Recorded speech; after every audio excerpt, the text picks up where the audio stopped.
Okay. We're working here. Oh, my goodness. You got to make that a smaller picture there, Kai. That's frightening. Is it looming over you? Okay, so basically all we got here is FC Tampa, Celtic, St. Pete Rangers, Wesley Chapel, and PCU. That's what I got here. All right. That's the agenda. I just lost you. We got a quorum to Not accept yet, the but minutes? we will. Just Okay, well those are the minutes from last. I got a whole new format here. I don't really quite understand this, but I don't care. Format for. Well, now I have the pictures up on top and everything's down below, but I don't care. It doesn't matter. How about, Okay. Yeah. all right, we'll wait for the approval of September minutes. Do we have them? Okay. I've got them right here. All right, we'll do that right at the end because we'll have 4 then to the quorum, and that's Okay. at that point. And this is the agenda right here. Yeah, I got it. I got it here. I got to print it out. So Okay. I'll welcome everybody. We'll get started here. So we're not, again, we try to get out before the date changes. We'll approve the October minutes in at the end of this session, before our private session of the board of directors session. It's not private, actually. The executive committee. We'll do it right before that. All right. Maybe we can do them both at that time, Greg. That'll be simpler. How about the secretary is nothing. Treasurer, have you got the latest? I mean, where are we? September, up to September's financials? Everybody knows you can find them online. As soon as we have them, we put them up online. Unlike a lot of other organizations. Hold on a minute. There's Mike, so we got a quorum.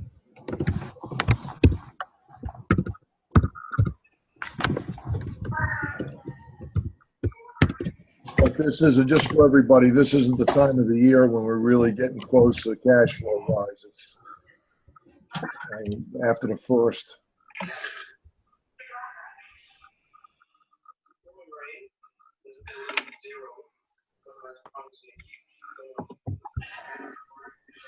Oh, please stop this. I don't. Just click cancel, bottom left. There it is. I hate that when they do that. Okay. All right. You can see what we got there, Paul, as far as the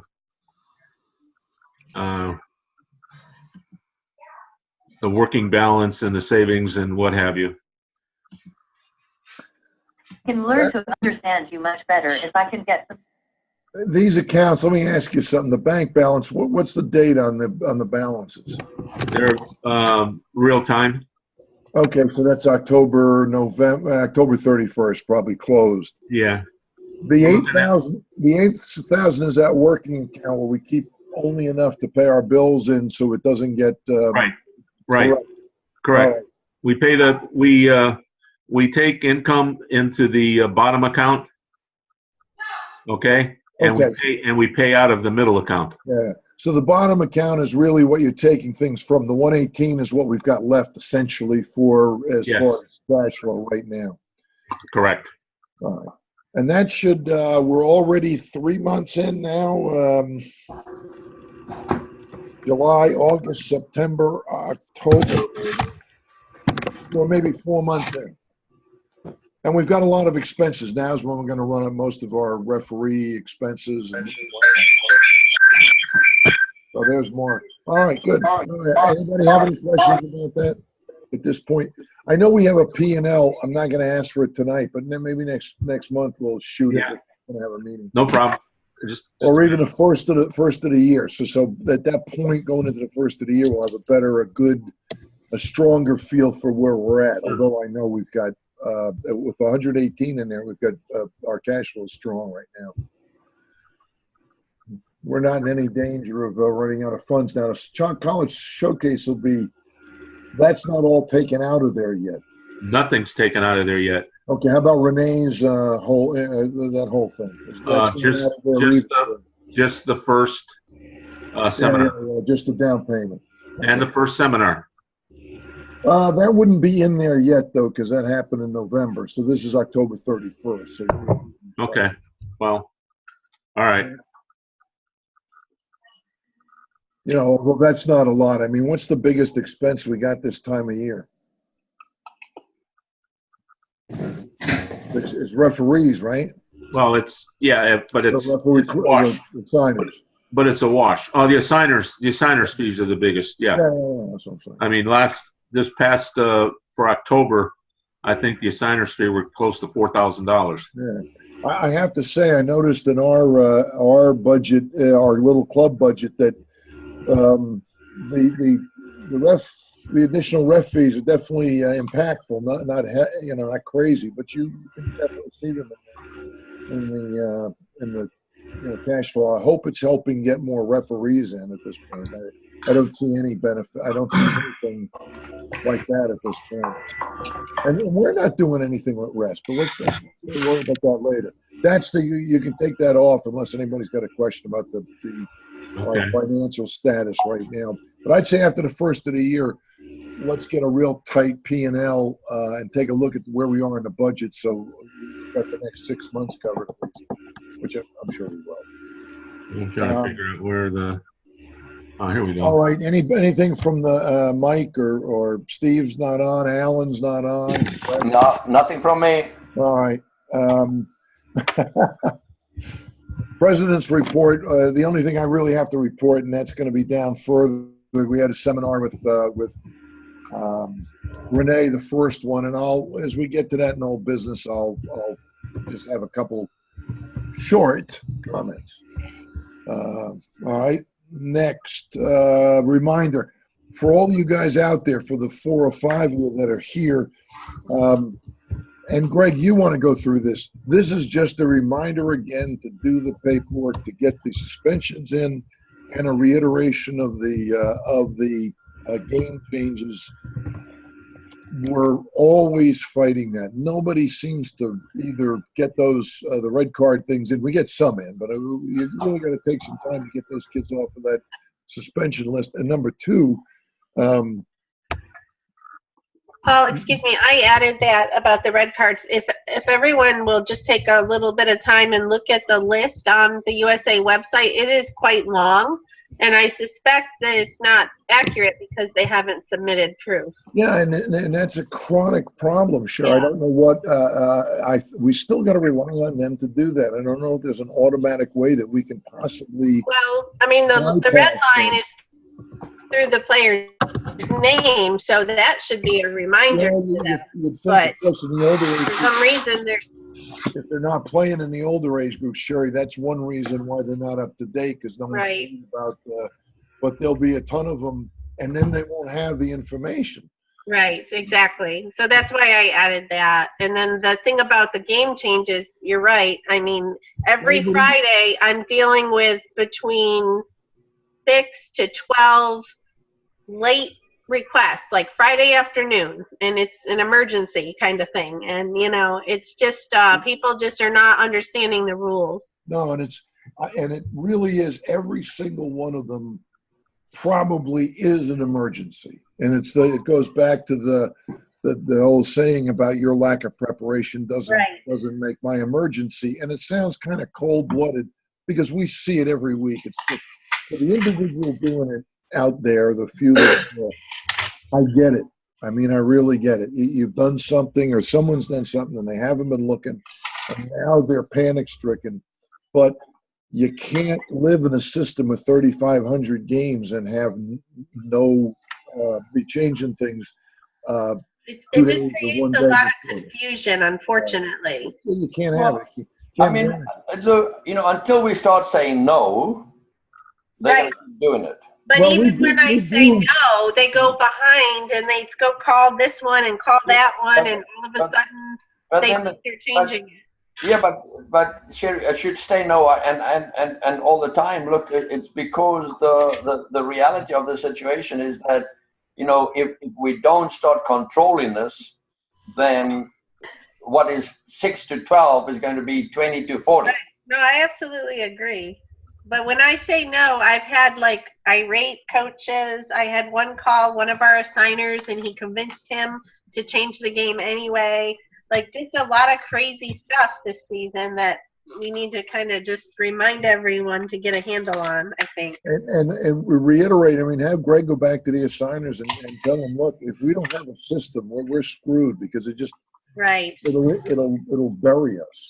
Right. I understand every now and then there might be a reason why you don't fine somebody, but the fact is that they forfeit the game nonetheless, or they're not going to play it unless, you know, there's a car accident or there's something on the way to the game. Right. I get that, but Well, then I tell them that, you know, it's going to be a forfeit, but then they're not paying the fine. So I don't know. well, they'll pay the. I mean, again, if they're wanting back in the league to play, they got to pay the fine. Right. Right. They shouldn't be playing the next game if they don't pay the fine. No, Greg. You can't finish someone's season because the club doesn't pay the fine yet. Well, that's in the bylaws, though, Paul. Yeah, well, you can't do that. I'm sorry. That's silly.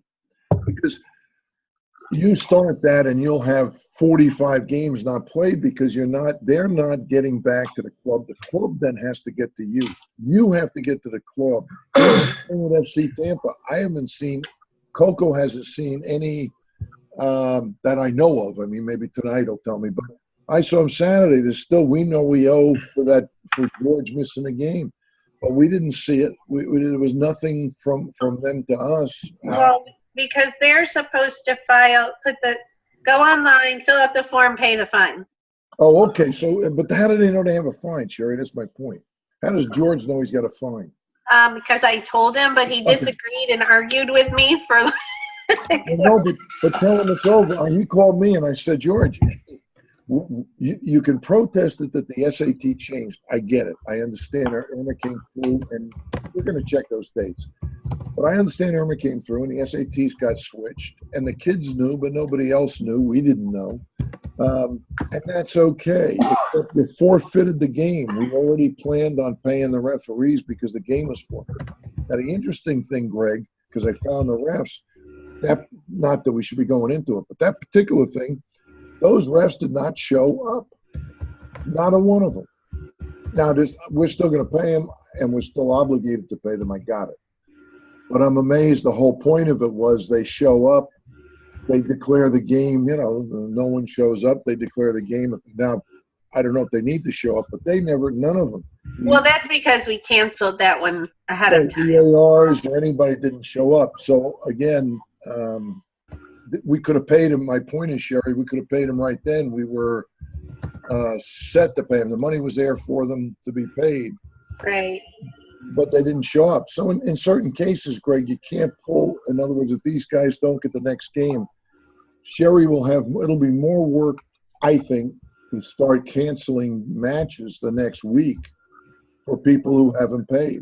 And who do you get? The team who doesn't pay gets canceled, or the club who owes money doesn't get canceled? It's the team. It's in the bylaws, though. We have to rework the bylaws then if we're not going to enforce them. Yeah, well, I'm going to read that bylaw because I don't see where you could possibly think you could turn that around in a week. I don't get that. I don't see how you could possibly know. You fine them. We don't have a meeting for 3 weeks, so we know the fine is now instituted tonight. If everyone goes through their song and dance about why they shouldn't do it. So as of tonight, would be the first time that anybody would know, hey, a fine is imposed and any appeal has been turned down. Correct? No. That email goes out. That email goes out from Sherry when it's been.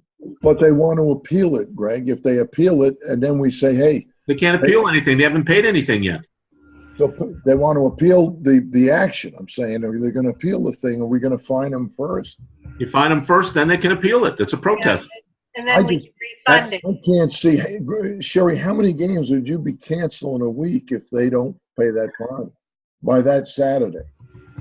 Yeah, I mean, probably in the big picture, maybe, I don't know, half a dozen maybe, but. It's not all that much, but. No. The point is they're getting a. I'm not thinking of the team, Greg. I'm thinking of the other team that was going to play him. Oh. How about them? I mean, they get screwed out of a match, yet these guys had it perfectly. As it turns out, in the end, we say, yeah, okay, we're going to waive the fine. Well, what about my game? Well, then we got to go back and reinstate the game. There's probably no time to reschedule I it. think the fining system, I don't know what it was like last year, Sherry, but eventually everyone pays them because we're not going to schedule them again if their fees aren't. Right. It's more We have about. a foolproof system of getting this back. I think it's just more about not getting these late requests, Yes, yeah. and people not being able to wiggle out of what the rules are, If I know that we need to impose, and we all agree that they're going to get fined or they're going to get forfeited, but more to the point is, how do you get ahead of it? Every year we get inundated with these things. Every year we go over it 10 times. It's in the bylaws. It's on the website. We mention it prominently at the meeting. Yet, out of 500 games this weekend, you're going to have 10 of them where someone has screwed something up because this isn't a real important thing in their lives, and they're not thinking about it. And they're going to come to you on Friday and say, "Oh, my daughter's got measles." So you say, "No, I'm sorry, you're going to forfeit the match."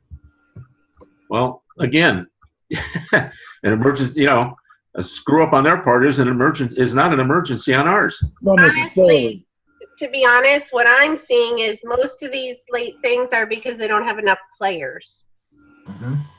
That was specifically, I thought we went over that in great detail at the meeting to say, if you're not organized, in fact, every year I say it, if you're not organized, if you don't have enough players, leave the room right now. Get over, because we're going to fine you. Yeah. Well, maybe we should just, when we go through the games that are in the executive session, then you just. Yeah. But I think some of the things, we could bring somebody up there and cut their fingers off or something. We could do. I've got an idea that I think will put an end to some of this. So. Okay. Well, good. If it really works. Well, we'll know next year at registration time, because realistically, their tryouts start in May. Okay, they've got June, July, and they've got almost 2.5 months to get their roster together. When they come to the coaches meeting, and I don't. This is the only league I've ever been associated with, because I've been down in Florida. It's the only league. But everything up north, when you go to a scheduling meeting, you already have your approved your state roster with the correct number of players, and everybody's registered. Blah blah blah blah blah. You do not come to a scheduling meeting without that piece of paper. So what we do is, but that doesn't exist here, Greg. Is that we can make it exist. All we have to tell them is, look, you can't have 20 players in 3 teams and think you're going to sit there and swap them back and forth, because that's what they're trying to do. All right. Well, let's go. Let's not waste any more time on this, but we'll go on. We'll do that for next year. If we see we can force them to have a roster, that's what you're talking about. You got to come with a roster. You got to come with a state-approved roster, not one you just make up on and type it. It's got to be an FYSA state-approved roster. That way, they can't be they can't be making up teams. Not a bad idea. Not a bad idea. It's one suggestion. It may not be the right one, but at least it's something. Well, if we can cut down again, it eliminate. I think if Sherry, and I'm sure Sherry is right, most of these problems are not having enough kids in the roster. That if 2 or 3 of them aren't going to show, they don't have a team.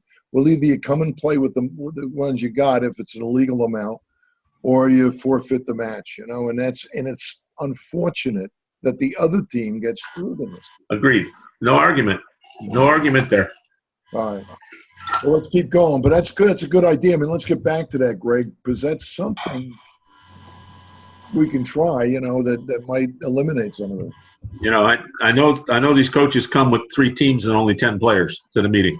Yeah. Some do. Not all of them. No, but the majority, right, some do. But not the majority. Yeah, well, a lot of them come with 15 teams hoping to pick up 3 or 4 during the summer, and that never happens. Correct. Yeah. Yeah, Right. but we're I think Greg's point is we're right before the season when we're doing that, Mike. They should know at that point they don't Yeah. have. Yeah, but they're always hoping for that next No, one no. because the 5 or 6 players that they need to turn away early represents X amount of dollars to the club. And so I got you. No doubt about it. No doubt about it. And maybe we can force that referee thing, but now's not the time to discuss it. But it's not a bad idea. Not a bad idea. All right, next. Well, those two things we just covered. The college seminar at Renee was held. Mike, Greg, myself, Kai were there. Renee was there. We were able to get all of the stuff up the stairs. I mean, Greg's part of it went smooth as silk. We had sound system, although it stopped working in the middle, but it was good enough. Renee's got a good enough voice. She can control any reasonably large room. The audio-visual system worked perfectly. We had tables up there. We had everything we needed. It started on time. Renee was there. So everything from our end, I mean, I think I was very happy with the professional nature. I mean, we looked like we knew what we were doing. The place was adequate. We 260 people, I think. Correct me if I'm wrong, Kai was there. 260 sign up, 35 showed up. Now that's okay. I mean, because we carried it off. Renee's getting paid, so she has no real complaints. The people that were there, by and large, I think were real impressed with the information they got. And it was pretty up to a point. It was real good information up to about 20 minutes left in the lecture. It was all stars. So they got really what we wanted them to get, which is, what you're being told is absurd. This is how it's really done. Don't believe anybody. Believe us. I think we got too heavy a pitch from Renee at the end for my comfort, but, again, that's a minor thing. Some of the people, I think, felt, that they didn't need to sit for 20 minutes as far as what Renee could do for them. However, in point of fact, Renee's cheapest line is $400-something to do whatever she's going to do. And generally they're overpaying on the clubs that are telling them they're going to be in the MLS next week. They're overpaying by $4,000 or $5,000 a year. So Renee at $500 is a deal if you're considering a parent being overcharged at least $10,000 for 4 seasons. So actually her pitch is pretty cheap. Now, the $10,000 Renee thing, I'm not so sure about.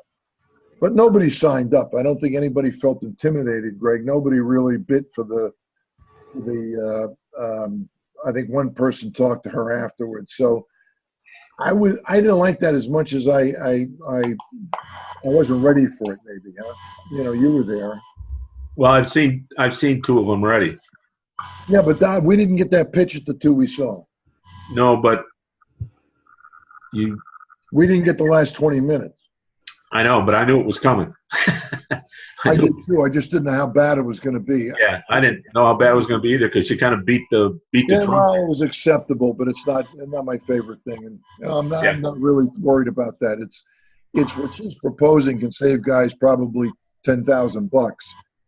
Well, I'm not, and I think I said that we have no financial interest in what happens there, and that's between her and them. But I think the first hour and 10 minutes was gold, and that's probably worth it for us, for them, for everybody. Sure. Yeah. But I don't know that we're going to have any more of them. We've got to find places. We've got to have a crew to get stuff in and out of it. It's a lot more work than we think, and we really don't have the labor to pull it off consistently. We're contracted to do 2 more, but I'm sure if we paid her more for the first one, we'd be fine. And I'm trying to get Sickles High School for the next one in January. That's again centrally located. It's an auditorium. We have a sound system there. We have the audiovisual system. So okay, we'll see what happens. But until I get that, that'll be the second one. The third one will be sometime in the spring. Well, I just think us paying her so she can come and sell her gear and getting double paid is a little. It is, and if you give me an alternative, Mike, I'll take it. Yeah. Tell her that she can't give her gig. She can give our gig that we're doing. She can't give her gig. We can do that. We can say, listen, then she'll say, can I charge more? I said, well, we'll see what it is. But as it is, Mike, nobody fell for the pitch. It wasn't that long. It was more than I liked for sure, though. It was more than I was comfortable with, frankly. So we can go back and do that and lose it. But I mean, there's no one else we've seen that sets up that well. And Ziggy was pretty good too, right? Remember him? Ziggy did it last year. Ziggy did it well. He had the AGM for a couple of years, and I thought his was. Yeah, I saw his gig last year. His was good. She did it she had it last year and this year. Yeah. But no, Renee was with a group of people last year. Like hers is livelier, or whatever.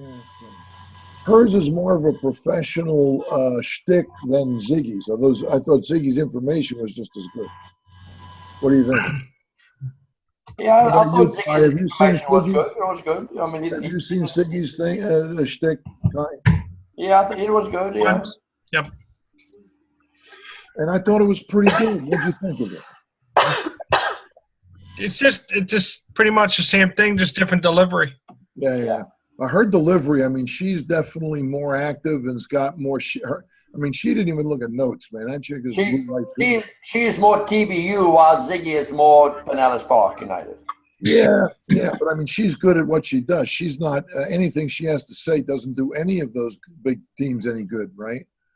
I mean, not one of the large youth soccer businesses benefits from Renee's speech whatsoever. No. Because Renee's basically telling him, yeah, you don't have to waste all the money being told this stuff and running around America thinking you're going to get seen by somebody, because it ain't going to happen. And I think that part of it is powerful. And the other thing is, even though we may know better, that the book and all the shtick that she has, that whole thing that is all true, although it's, like normal, I guess, mostly stated to the max, is a powerful to the unknown. And we know how susceptible these poor people are to this, that her background also lends credibility to that pitch. I think our biggest key is, how do we get people to the seminar? Like 250 signed up, but if you look at the 30-something or 40 showed up, but you got to look at that 250 people signed up, and the people that registered were the parents. And I think maybe the kids really had no interest in going, so the parents didn't show up. It wasn't the kids that showed up. So, I mean, registered. So maybe we should go through the coaches. No, you won't get them to do that. Of the Well, team. you could, Mike. You can try it. I mean, if you've done more than 35, you've done okay. Any way you want to try and do it. We emailed directly to the families, to the extent that we had emails, right, Greg? I mean, that's what we actually did. Yep. And to the clubs, coaches, managers. Yeah, anybody that was in that database, Mike, was in it. Yeah, but I'm talking about talking directly with the coaches. Right. That for me, that sounds great, but that's the same problem we have when we talk about talking to the coaches, and we all leave here. Now there's 55 coaches to contact, and ain't nobody to contact them. That's or we're never going to get to 55 people. That's our operationally.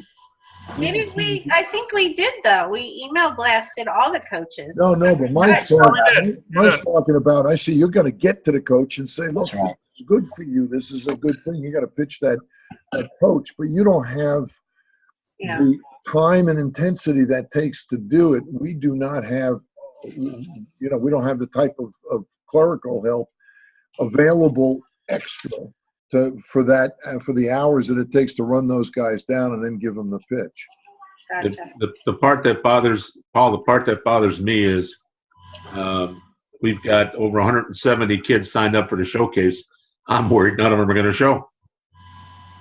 That's what you learn. We all said, Well, listen. Well, I think that's a different thing, though. I mean, because I think the kids actually want to come to this showcase to actually participate and play soccer than just to sit in an auditorium just listen to somebody talk. The thing is though, you get what you pay for, and if they're not paying anything, they don't think it's worth anything. Right. Well, what about if we split up the names and everybody calls out, calls them and says, "Hey, you are aware that the show."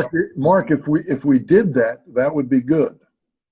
But we don't. We've shown just with this one, when it came time, and I'm not being critical now, but when it came time that everything had to be done, there was no one around. I mean, Greg and I, we hired some kids to get the stuff up the stairs. Mike showed, but we're not the type of organization that follows through on a detail. I would say this board of directors could run a mid-sized corporation with the talent that we have, but it's a matter of working from our suggestions down to actual,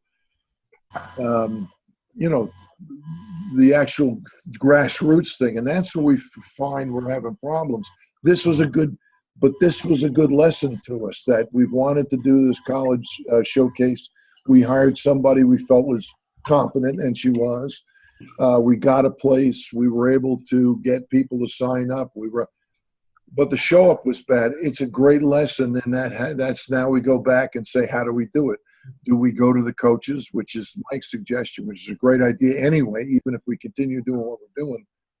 You can't hurt going to, especially some of the more professional or better coaches in USA that are more influential in these clubs. Or we charge them $25, right? Because that will get them to go. Now, if we learn the next time that $25, only 6 people show up, then we'll learn that doesn't work. So every time we do this, we're learning something. So this thing with, I don't view Renee's, the college showcase a failure. I mean, we definitely were able to solve all of the logistical issues in front of us quickly. Greg got everything by the time we had, the HTML cords and all that. Everything was good. In other words, it went all smooth as silk. It looked like we knew what we were doing. So we now know that that's how to get that done. We know how to do it. We know what we need. We know so we learned that. We watched Renee work again, and she was more than competent as far as her pitch. If somewhat self-serving, but it was, like I said, the last 20 minutes and the first hour and 10 was really good. Or real active, but the information we all know, but these guys, it's the first time, and I think the format she brought is pretty good, so we learned a lot. I mean, we didn't fail. It's like Edison. Now I know, some other thing the incandescent bulb is going to become part of, you learn every time you do it, and it might be the college showcase. You might learn the same thing, that this is where we need to improve it. And so we try it the first year. We've been talking about doing this for 5 years. We finally did it. And we actually have a format. We actually know what happens. We actually know the issues. So, we can continue to do it. 35 players, we've got to figure that we're going to get 50 next time. And that's what I was shooting for to start with. And then 100 as it grows, we'll get more and more, because it was really good. If you guys haven't seen it, her exposition is great, and the message is good. The message is very informative and full of facts. So keep in mind that when you first get on the calendar, you're going to always have a low turnout and a high no-show rate, because people don't have lead time to plan to attend. So over time, as they expect it to happen, people will come with greater frequency. Richard, what would you say the time time frame is, though, that you need to be in their planning? I would say. I mean, I'm just thinking about what we used to do when I was at the Chargers, and that was something that was established. It was always there on the calendar on an annual basis. But we started to market that to our own groups, 90 days out. And people began to form the expectation because it was always held at the same time every year. So over time, people just knew when it was going to happen. I agree with you. That's what I'm saying. This first time we've learned a lot. Yeah. Now we continue to look. One of the That's things, right. Richard, is getting places. We were trying to look down south, the Piper Fire, in Lakeland. We were supposed to get the FYSA building. We didn't. But we did get this gymnasium, and it was very centrally located. It's right by the Citrus Park Mall. So the fact that 260 people even thought they were going to get there, we were surprised. And then shocked. At first we were saying, cut it, stop it, because you got too many people. But in point of fact, now we know that if you get 50%, you're probably doing good. Yes, that's true. Yeah. So it wasn't a shock. It was a little shocking to us initially, but we passed it now. So that's all, Renee. We'll just keep going for Sickles High School in January. And the second I have a firm date, I'll get it out there and we'll do it again. And that's fairly centrally located again. That's right by the mall. It's not far off the interstate. So if we could regionalize it somewhat, that might be good. But right now, that's the format is we stick as close to the airport as possible so that everyone can find it easily. All right, next. Facebook and Twitter accounts created. What do you think, Kai? I mean, has that been? I think it's great. I mean, I think we're starting to learn how to do that too. Well, the Twitter's a bit slow because obviously most of our people members, like coaches and so forth, that demographic is not too Twitter friendly. Where on Facebook, we're getting close to over 200 following us. And that's continuing to pick up. So obviously a lot more traction on Facebook, and same with clubs. Same thing with clubs that have Twitter accounts. We're not that active on Twitter, more on Facebook. However, all the players don't even look at Facebook, though. Oh no, but I think what we're trying to. I think for us, it's more of a thing for the coaches. I'm not sure. I mean, because we're using the obviously we're sharing the stuff that's being posted by the clubs, right? So because it's hard for us to come up with our own stuff because if they don't set it in, how would we know? So let's say, for example, I think when you talk about kids, more kids are on Instagram, but out of the 44 member clubs, less than 5 clubs have an Instagram account. Right. So it's more of we're currently trying to just reach our coaches, other club board members, and directors who are on Facebook.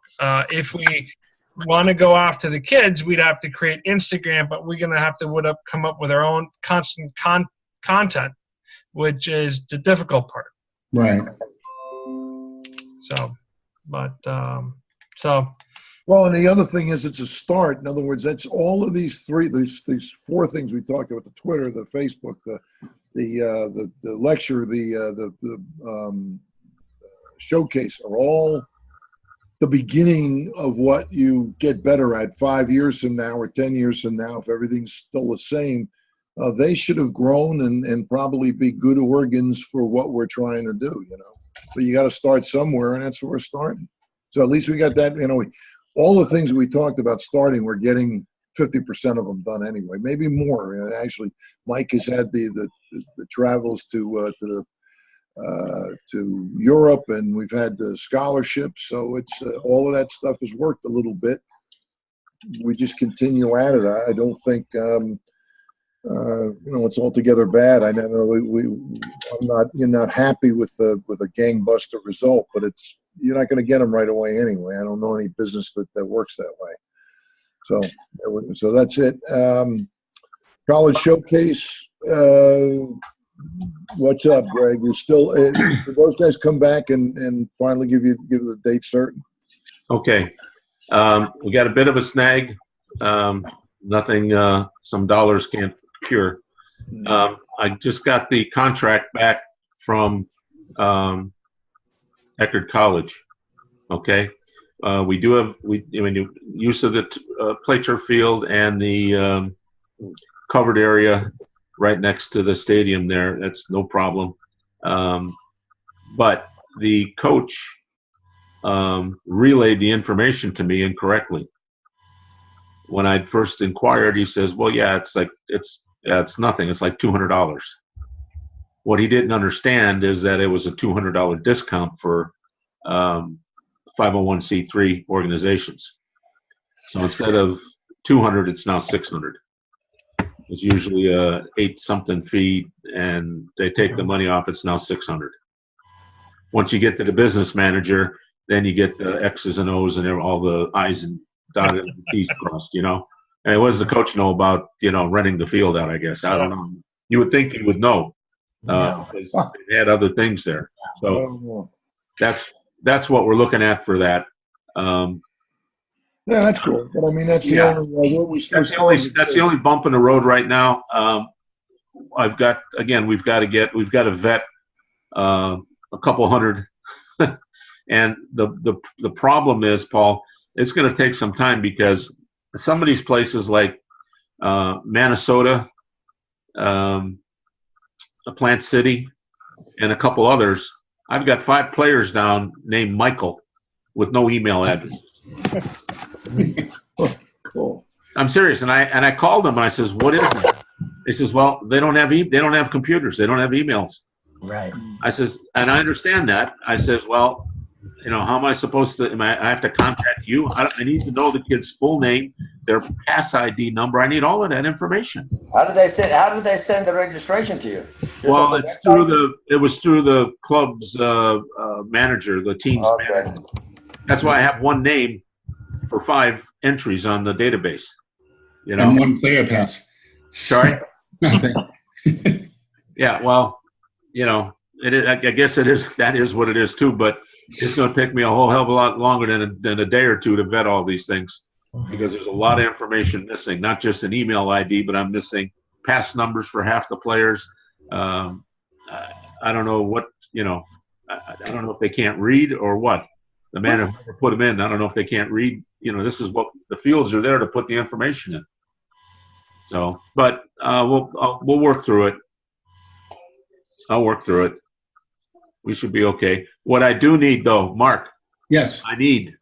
I do need 4 male coaches, and Alan's not here, but Alan, and from Alan, I'm going to put it in the minutes. I need 4 girls coaches as well. Okay. Okay. Mm-hmm. Because they'll each coach a 7v7 twice, and then they'll get together to work out the full-sided game that will take place. So I'll need those names rather sometime within the next 3 weeks, so I can get all this together, get their email addresses, and get everything out to them so they know what the heck is going on. Other than that, Jessica has gotten a Subway down there on 54th Way or whatever it is. Now there's a Subway close to Eckerd College. $5, a sub, chips, and an apple for $5 for lunch. So that's not so bad. We'll get some extra apples and bananas or whatever for the kids, so they have the fruit there. Publix, aren't they a soccer sponsor? I'm sorry? Isn't soccer, Publix a soccer, a FYSC sponsor? You know what it takes to, I got to go get the tents yet. I've got 6 tents. Oh, that's right. I got the tents. I was just saying, I don't care. Oh, no, I got the tents from Dale Burke. He's got the tents down in the basement there. I just got to go get them. But I've tried to. Where do you have to pick them up, at FYSA? Yeah. Well, I'm out that way. I'll get them. All right. Well, just give me a date, and I'll let Rosemary know so she can let you in. Ask for the tour. Ask for the tour. Damn, remember. You know, if any of us go to have the tour, I think we'll get that the thing where the floor disappears, right? It's like, oh, where'd they go? We'll be down in a dungeon. All right. Anything else? Sherry. Yes. What was the one thing on there that you didn't make it?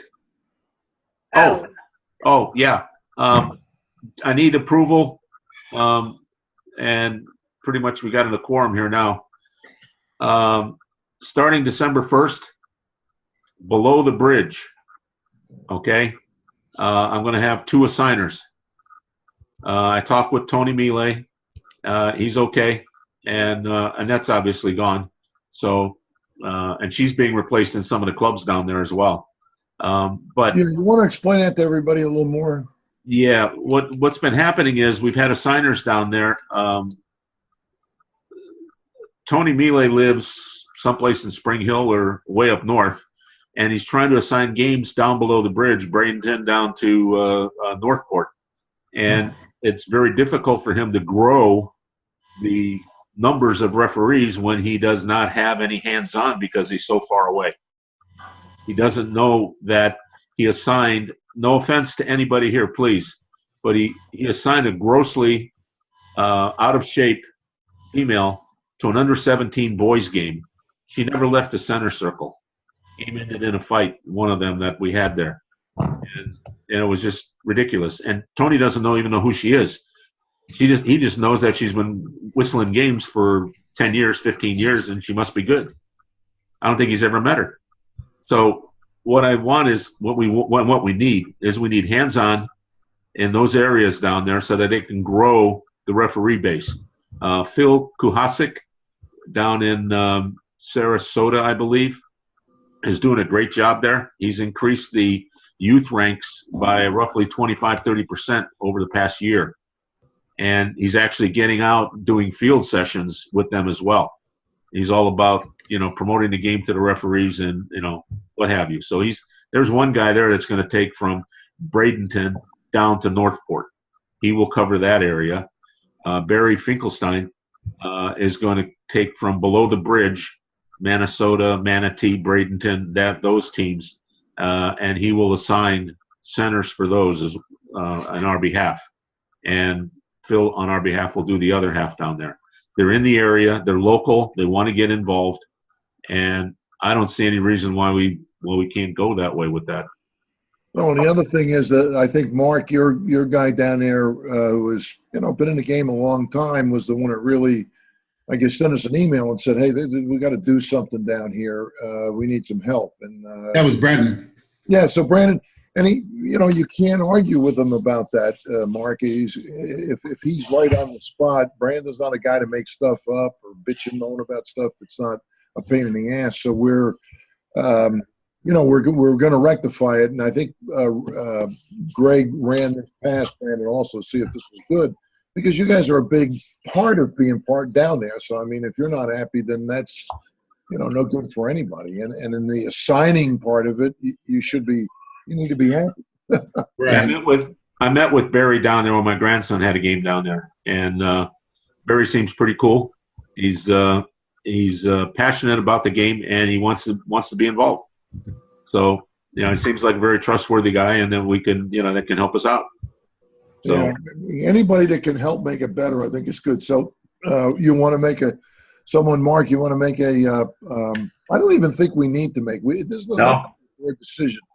This guy's going to be an assigner down there. That's all we need to know. I don't think it needs a. Okay. Is he going to be an assigner for everybody or just Braden River? He's going to do Minnesota, Braden River, Manatee, anything below the bridge to Sarasota. To Sarasota, Venice? That's a little bit south. No. Okay. Up to Sarasota, Venice.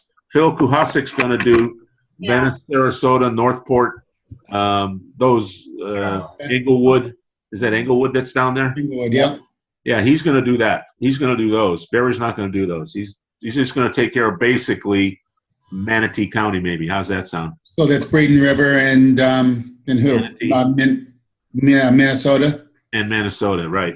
So 2 clubs? 3. Who's the third? You. Braden River. Manatee. Yeah. Oh, I'm sorry. Yeah, Manatee Magic. Oh, Magic. I forgot about them. Yeah, and Minnesota. I mean, they don't have many, but No. they don't have many teams there. But yeah, the Magic, Minnesota, and you guys. That's It's cool. a good way to get his feet wet, and Yeah. we see how him and Phil work together. And if he needs to take over more for Phil, I'm sure they're going to be talking to each other. They're not that far apart, where they can share centers or share whatever. It's a lot easier than having Tony, who's 2 hours away. Yeah, well, Right. it's nice of Tony to try and fill in, but Yeah, we really well, need more expertise. And those guys, that sounds great that now we have 2 guys down there who are active, and hopefully they'll help recruit more ARs. that was the push I was making, is that if you guys take this over, we need to see the youth referee ranks grow exponentially in the next. Well, we'd like to see. We'd like to see. Okay, Well, but it ought to be easy. Everything's online now, so. right. And then they got to do, get some field clinics, but they don't have to get a class. They don't have to put up $1,000. They don't have to do nothing. They just got to get everybody to probably. That was a great change, Merritt. I don't know who got that done, but that really broke a logjam as far as at least getting people interested again. Well, you think, but it's still kind of hard to set up, and it's got its glitches, but it's all online. Yeah, well, no, we talked about that as far as who knows. You have to go in there and figure out who took the course. So you got to do a little more work. They should give those course kids all the guys in the area's names, if they have them. Yeah, that's another thing. Yeah, so it's not part of their shtick. I mean, I got it. We might be able to produce something for them to hand out. I don't know. Well, if those local assigners take those kids in and get them signed up, they do have to pay. But the kids being online, you'd like to throw them a line to say, hey, here are some of the guys you can get in touch with in your area who assign referees. Well, the assigners for those clubs should be going to the clubs and getting those 14s and 15s to go online and sign up. Yeah, I'm saying once they've signed up, that's the real deal. We're done at the end of that, though. That's where the disconnect is. I go online, I sign up, I go through the course, and now I'm technically able to be hired, or at least I'm a referee, at least the start of it. Well, they go back to the assigner that led them that direction. Yeah, if there was one. Well, they can get online without the assigner. Correct, but you're talking about the 2 new people you just hired, or any of our other assigners. But can they get access to every class or see if the kid does it online? Can they get the name of every kid that gets? Not right now, not that I know of. Not right now. That's what I'm saying. If we could get that, either the information. See, they're leaving the last part untouched. That is, the kid and the assigner don't get connected. Well, that's why Phil said he would go to the clubs there and ask that, because the club doesn't know that the kid has finished the course either. Is someone from the club, when that course is finished, does that then go back to the club? What if the kid is not of a club? He's 2 years past playing. The club is not involved in it, Greg. I don't see how we get back to the club, and that's where I'm. That's exactly the problem. I tell you what we do at our place is that with anybody that's interested, we connect them with Neil. Yeah. And Neil is the assigner, and then Neil leads them through the class and the connection to getting games. Correct. That's the ideal thing, Mike. But my point is, these guys, if they can get online and actually become refs, if they're not connected to anybody, we need to be grabbing them. Maybe on the website they will just have some, the list of the signers for that area. Yeah, that's what I'm talking about. Some information, a lifeline to those kids to say, contact all these guys. You're in this area, contact them. Well, if you got a kid, now they're not doing that. If you got a kid from Northport that goes and takes the test, I mean, he's got to contact somebody in the club. He says, "Okay, I took the test." No, because he might never played a game at Northport. That's why. You keep thinking that for some reason these kids are playing at a club and they're from the club. That is what Mike is doing, is directing and putting them Right. together, but not everybody does that. So a kid from Manatee played at Northport, so Manatee gets notified, but they don't. The Manatee club doesn't get it. The Northport club doesn't get it. This kid just went on. He wants to become a ref. He sees how to do it. Bada boom. And no one's making a connection. Everyone's assuming that kid has been guided to that thing, and then the person who guided them will now have that information. And that's not necessarily true. What happens at the end of this thing is the kid doesn't have any information about who to contact, and the contacts don't have any information about who took the test. It still leaves a gap, an information gap that's enormous. And that's the last thing. If we can put those together, then we know, here's the kids that took it this week and past in 20 zip codes. So, Paul, you're trying to do it on a macro scale, and what I'm trying to tell you is the assigners need to do it on a micro scale. Right. Clubs and their local You're assuming, though, Merritt, that the assigner has that information. They do not. No. I'm assuming, just like Mike said, Mike's assigner might be going to the different clubs when they're the different teams in his league that are, or in his club that are practicing. Yeah. Hey guys, y'all got extra bucks. In Mike's system, we don't need any help. Well, I know. So the two new guys, that's what we solicit. I've been trying to push this on all the assigners. The assigners are the key. They need the referees. The clubs need the referees, and the assigners need the referees.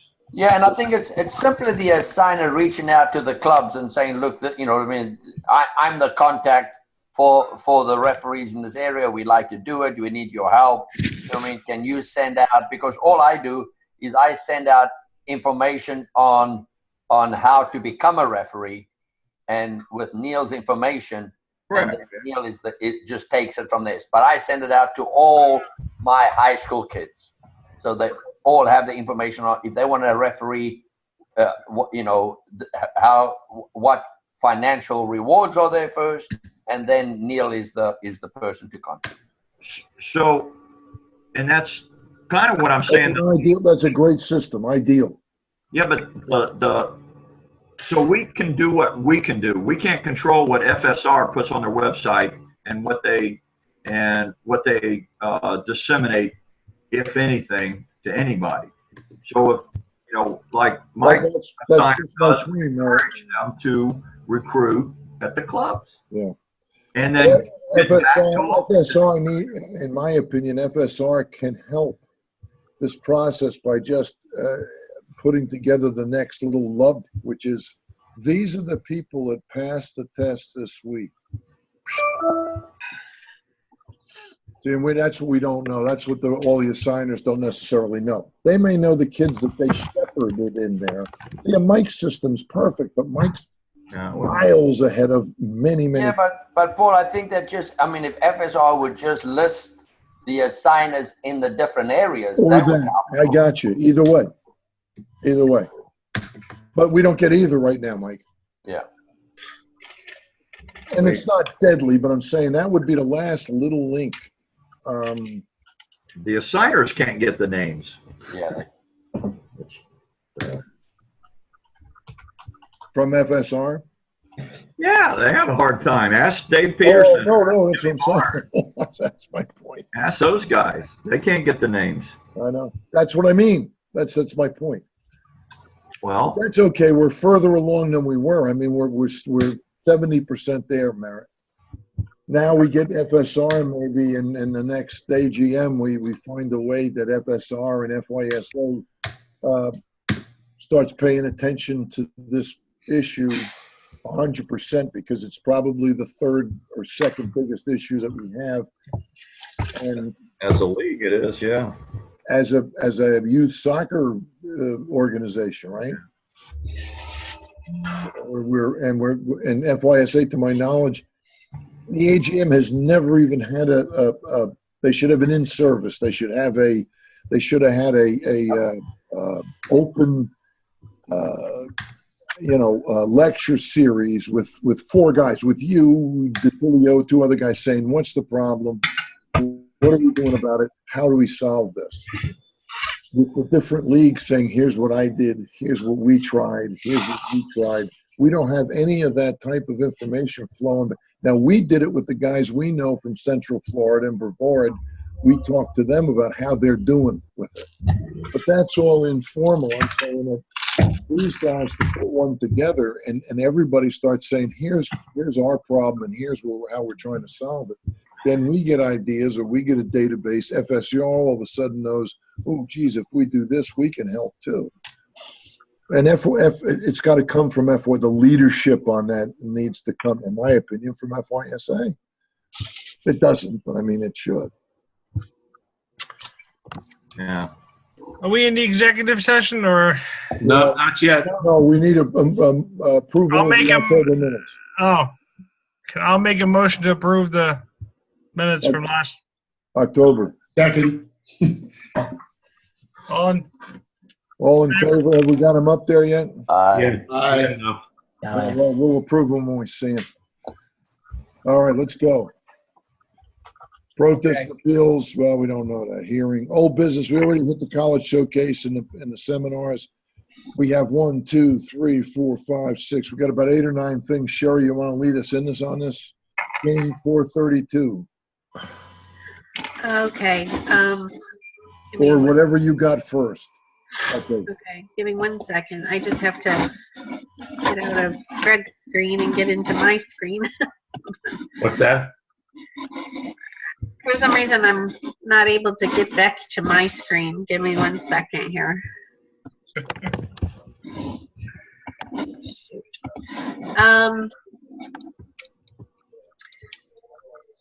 Okay, well, let's skip that one just because some of them I can tell just by looking at them. Oh, yeah, let's do it.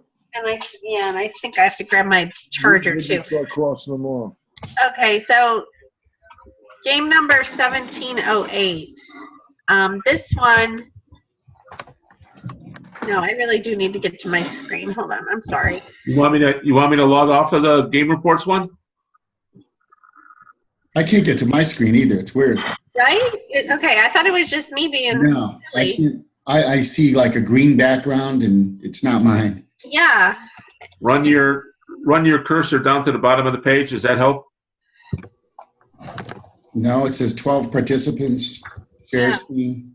Now you got it in a few. Go up the top, the view options, and you can change the size of what screen you're looking at. Okay. Exit full screen. Where is that, Merritt? I see it at the top. Yeah, that did help me. Now I've got like 5 screens open, but I can see my background. Correct. Yeah. Okay, good. Okay, that may have helped as well. Okay. Well, hey, this still beats driving to wherever it was we used to drive to. I don't know. I look forward to the stale popcorn and the coffee. Right? I know, you said it. Only you, Mary. Okay. I'm almost there. I'm pulling up my notes. We have some good cookies every once in a while. Yeah, well, Sherry had some good food. But the meetings were shorter. Yeah. Yeah, no doubt. Well, not if you considered the drive. I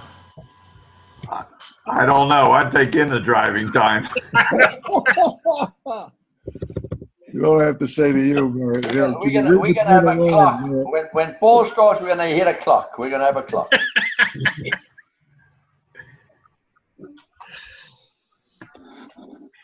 Okay, so let's see. I think this is it. All right. 432. Apparently, this was a game back in September, and the referee showed up to the field, but neither team showed up. And so Hugo is saying who's going to pay the ref. When was the game canceled? How many hours before? I'm going to have to pull it up. Hold on 1 second. But not in time, no matter how many hours before. Well, no, there's a 32, 2 or 3 day. What's the deal, Merritt? 2 days or 3 days? Oh, 7 days, I think. No, if the game is canceled 2 or 3 days prior, they don't get paid. They make the trip out there by themselves. It's on their own. Where does it say that? Do we have that, Greg? I got that from VARS and from Peterson. Okay. They're happy with that. Did they Yeah. say 2 or 3? That's I not can't remember if it was 48 or 72 hours. Let me take a look. from the See if start I of can the, find it. I got it on my other. from the ID. start of the match. Yeah, From the yeah. starting time of the match. Now, at one time that was it was a cancellation, not a reschedule. Okay. One time it was like 7 days. If this was just they decided not to play it and played it another time. No, but we need to get that other part square also, Merritt, because I think that, like the 3 guys that missed the FC Tampa game, they didn't have any alternative for work. Right. So if we're going to have any credibility, you've got to, when I give you a time and you put it aside, you will get paid for that time, in my opinion. I know, that's why it had to be put. You can't come back in 2 days and say, hey, forget it. It was in our bylaws. Yeah.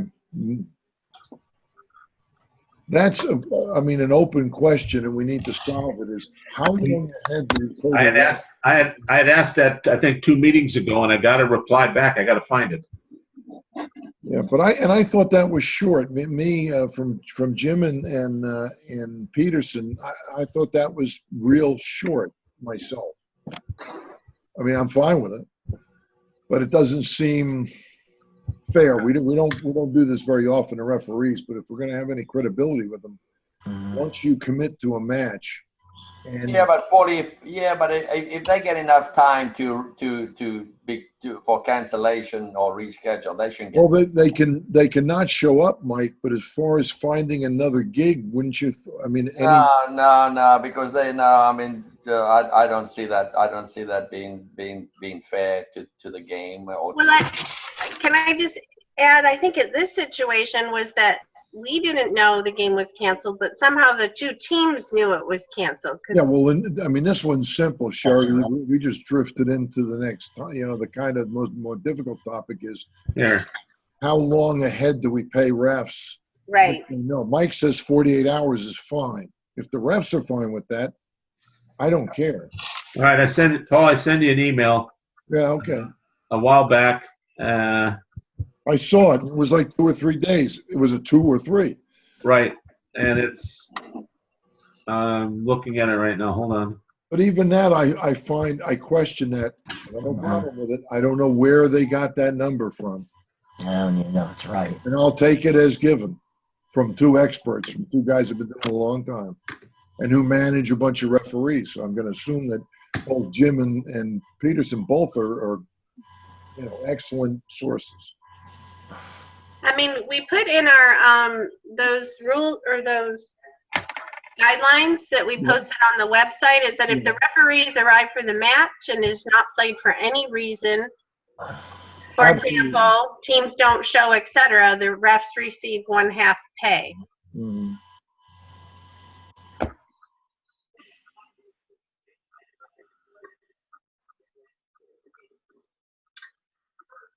No, if we've canceled the match and they show, Jerry.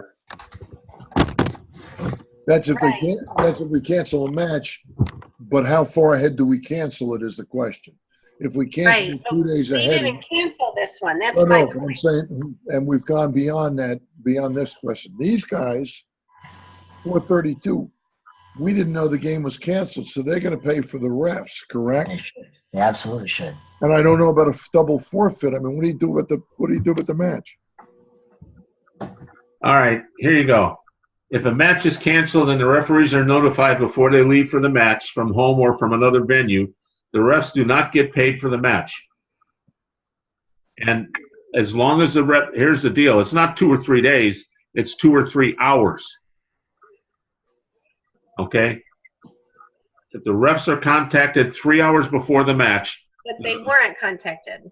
Right. Well, the assigners are saying that 3 hours is plenty of time to be notified. Okay, good. So let's for this season, let's stay with that. Mm-hmm. I can't believe that makes sense, but that's okay with me. We say That seems very short, and it seems to be less fair to the referees, but that's okay. If they're not complaining, then I'm fine with it. I'm not going to go to bat for them, even though I would like to, but I'm not going to. No, So and this one, the teams owe us for the refs. In fact, the home Yes. team's got to pay. Do we fine the other guys too to cover the referees? Do we fine them for not showing up and not canceling the match? Yes. by all means. Okay. Yes. Who are they? Lee County Strikers. This is 15 boys, Division 3, Lee County and West Pasco. It's 432, Sherry? Yep, 432. Okay. And the game has since been played. Really? So they made it up. Yeah, they played on October 8th. And there's notes in the chat that, they apparently knew back and forth that it wasn't happening. They just didn't tell anybody. Well, But that's someone must have finally gotten to you to reschedule it, correct? I'm sorry? Someone must have gotten to us, to you or Greg, to reschedule it. No. They didn't, because they just talked about it in the chat function, but they didn't file the, change request or let me know through email or something like that. I think they thought if they talked, the two teams talked about it, then that's all they had to do. Someone makes something up. I don't, it doesn't make any sense to me. To me, you can't, if we continue to do that, we're dead, right? We'll have teams playing whenever they feel like it, which is okay, except that we don't know, we have no ref out there, right? They must have gotten a ref. Who assigned the ref, I wonder? Reading the chat notes, it was related to the hurricane because it's on 3 days before the game, the Lee County guy says, apparently our fields will not be available this weekend for play. Are you available October 8th? And then that's when they made the agreement to reschedule it. So, but I don't know how the refs didn't know that the fields were closed. It seems like somebody should have told them that they were closed, but apparently they didn't know either. All right. So what's the? Well, they got to pay the refs, right? Whatever it is. What are we, 140? Is that a older kids game, 15? Who's the home team, Sherry? Lee County.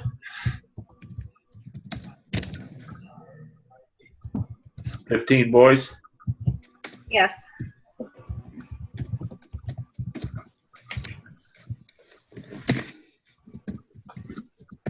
We putting a fine on that, or just to pay the referees?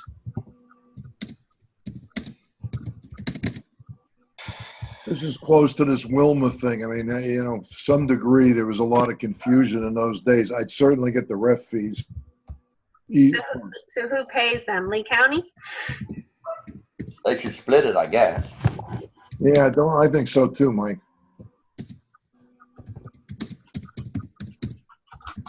So $70 each.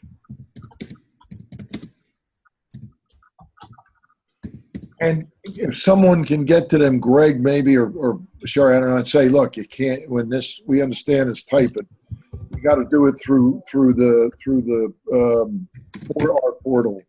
You got to change these names or reassign them, because we can't have Lee County assigning the centers. Right. That's basically what happened, I'm sure, right? They Right. must have pulled the center and just assigned them. Well, I don't know if the guy even had a patch, correct? yeah. Well, if a game's canceled, usually that's on the home team. Yeah, except in this case, they're neither one of them showed. And the verdict is? They're I gonna go along with Mike's. I'm with Mike on this. split it. Split it. Split the fine? What's the 140? Split the referee fee. Yep. So there's no fine for them rescheduling it on their own? No. I wouldn't, not this day, no. Okay, you ready for the next one? 1708? Yeah, Okay, You so want them to pay us and we pay the refs? yeah. We Yeah, need to cover those refs. I would make a note in there that we I guess that we, what is it?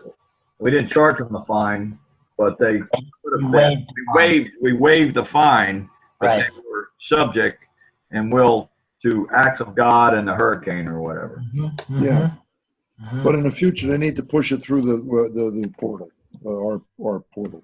Yeah. I mean, it ought to be noted so they. Yeah, no. And the clubs should know. The clubs shouldn't have allowed this. Did Lee County ever file notice with the league that their fields were closed? I don't believe so, because had they done that, I would have sent out the usual notices. Right, that's my point. Yeah. That would have triggered a whole cycle of things that Correct. we thought. Right. Well, we were likely gotten to the refs on time also that way. Yeah. Right. As soon as I received that closure, then I notify everybody involved. And I got to say, through that time, we did pretty good, managing that insanity, because we had fields that were closed for a couple of weeks. There you go. There's the. Sherry, when do you get notified when during the chat, if people are chatting, when they hit the notified team, is that when you get an idea something is going on, or you don't get it at all? I don't get that at all. I only know to look at chat if somebody gives, either they've entered a game change request, then I always read the notes. Or if they send me an email or call me and say, hey, we're working on this change or whatever. But otherwise, I never see, I'm not alerted that somebody has added notes there. And of course, you can't read. There'd be no way to go through and read all of them. We did have somebody used to do that. Well, okay, I wasn't going to say anything. I couldn't do that. Well, we've lost all our autistic members, unfortunately. Yes.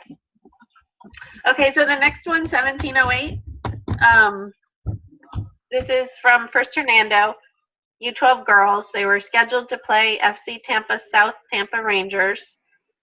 The FC Tampa team had contacted our coach earlier in the week that he would not have enough players. According to the refs that showed up at our fields that day, USA denied the game being rescheduled, but FC Tampa team still did not show up. The referee contacted Tony Mealy, instructed us to pay half of the referee fees, which we did, which is the home team, First Hernando.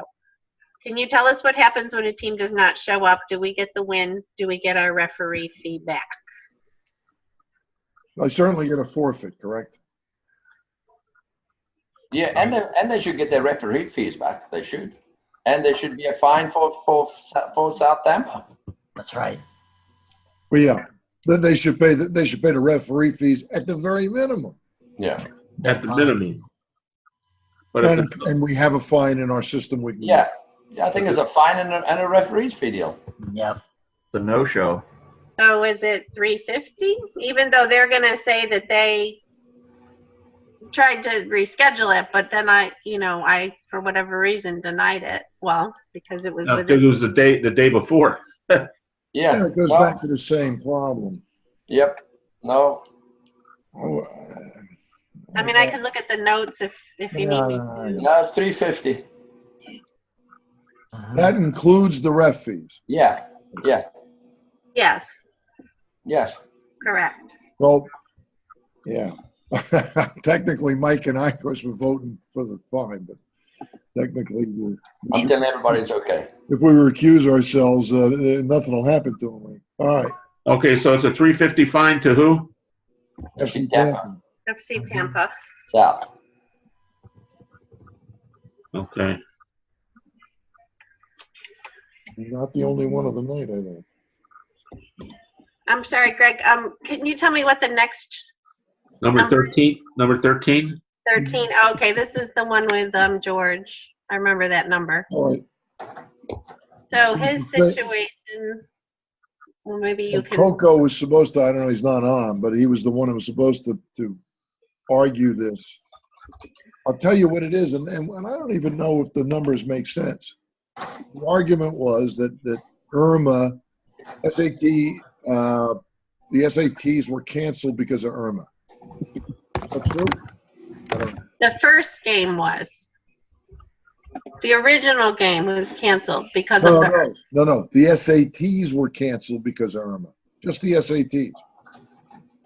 Oh, yes, I believe Right. that's true. So when they reset, when the SAT people in Princeton reset the date for the SATs, it was 2 weeks before the match or a week and a half before the match.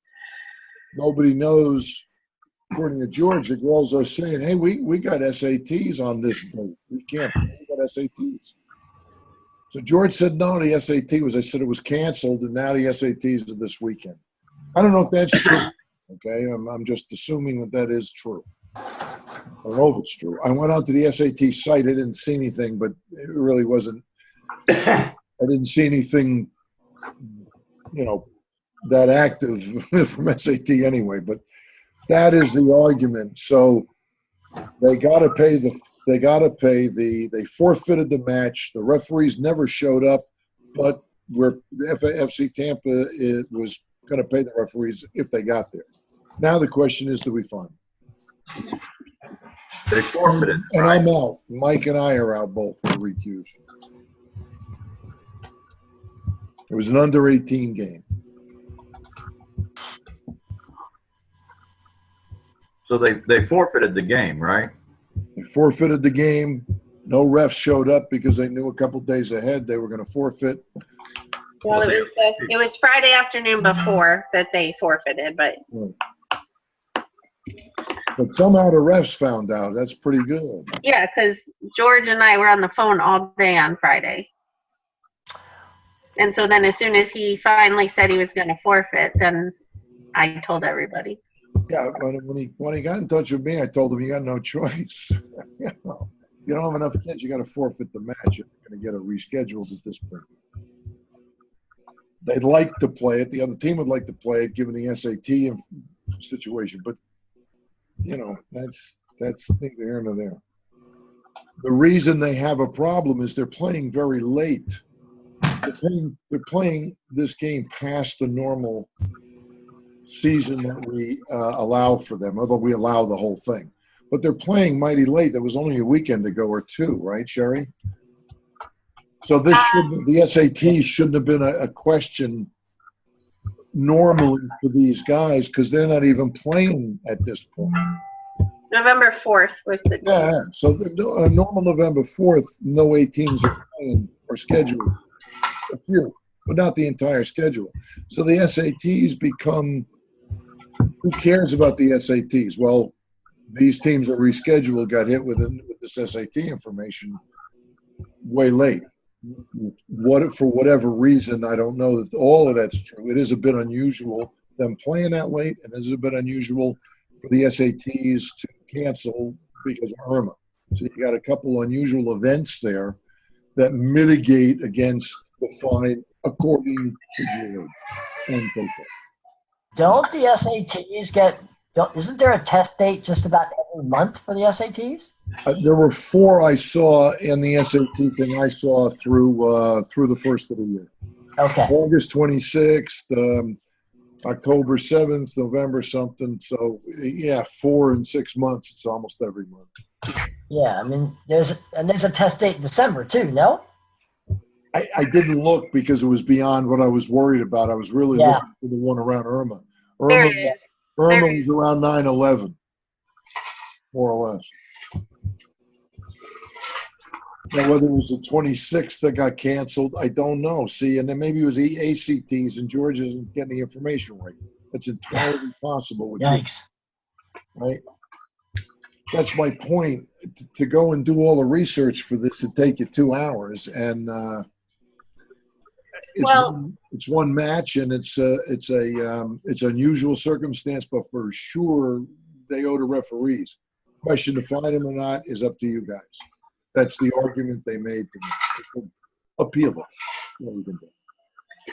which is what we're discussing. On October 28th, a couple days, before, the week before, they were trying to move the time from 10 a.m., which is what the original schedule was, to 4. But I had checked with the assigner, who's at Jim Vars, I think, and he was not able to accommodate that. So that's when the problem came up. Okay. Yeah, the weird thing too is Jim assigned all 3 positions for that match, which I find still I still question that. I don't get that. He's not the club assigner for FC Tampa? No. Who is? Neil at Lutz. I don't know who does South Tampa, but Neil, and then Jose. Okay. And Jose confirmed to me that the both ARs were assigned. And I said, "You didn't assign them?" He said, "No, I don't even know those guys." It turns out I know who they were. I don't even understand that. It's so confusing to me to start with that all 3 were assigned by VARs. But that's neither here nor there. Let's just get to this situation. Do we fine them or not? And that's up to really Mark and Merritt and Kai. Just a question. When did they actually get notice of the change in the date of the SATs? I can't find that out. In other words, Right. I don't know. George had no idea up until when the girls said they can't play, which was probably Thursday.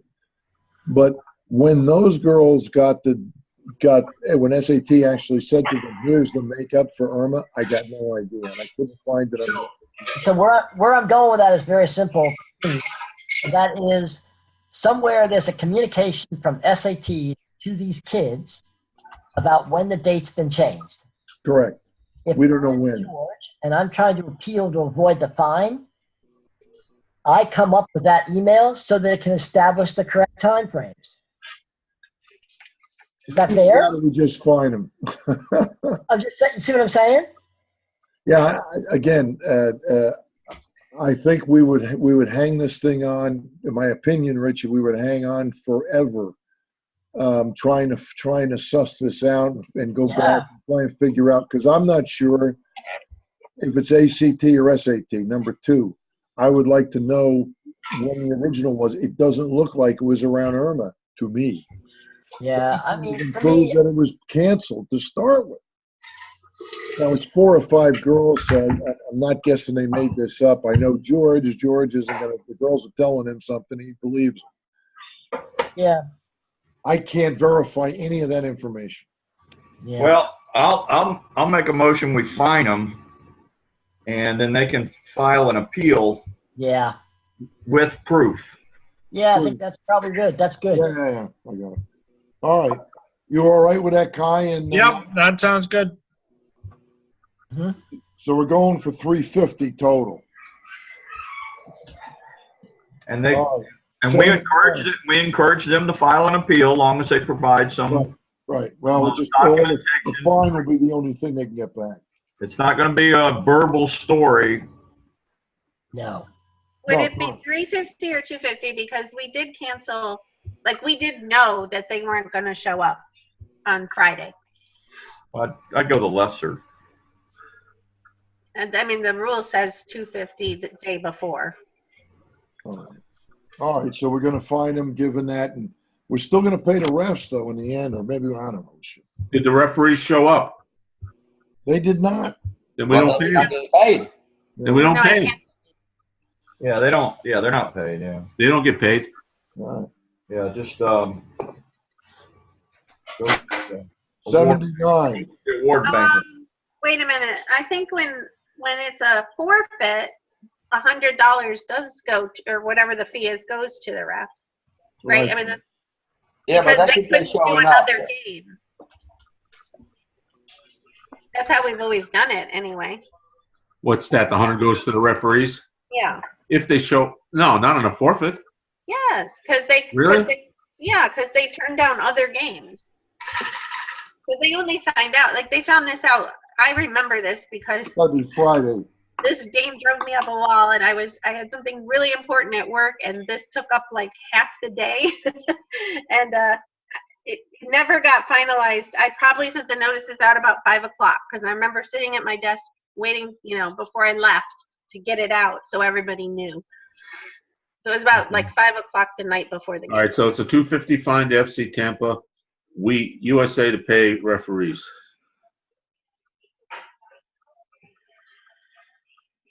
Okay, What's the next number? number 79. 79. Okay. Look it up.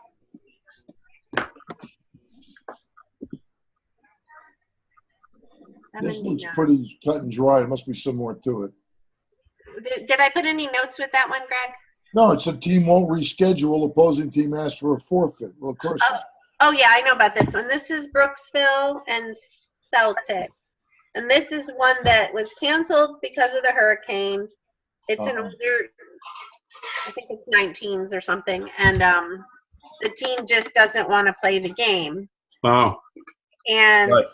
John Maracone or whatever from Celtic is saying, well, we should at least get a forfeit. But that's not what our rule says. well, yeah, here's the thing with Brooksville, okay? In the fall, once basketball starts, soccer's done with. None of the girls play soccer. In the springtime, once high school soccer's over with, they play softball. So there's no chance on getting them to reschedule those games anytime in the spring.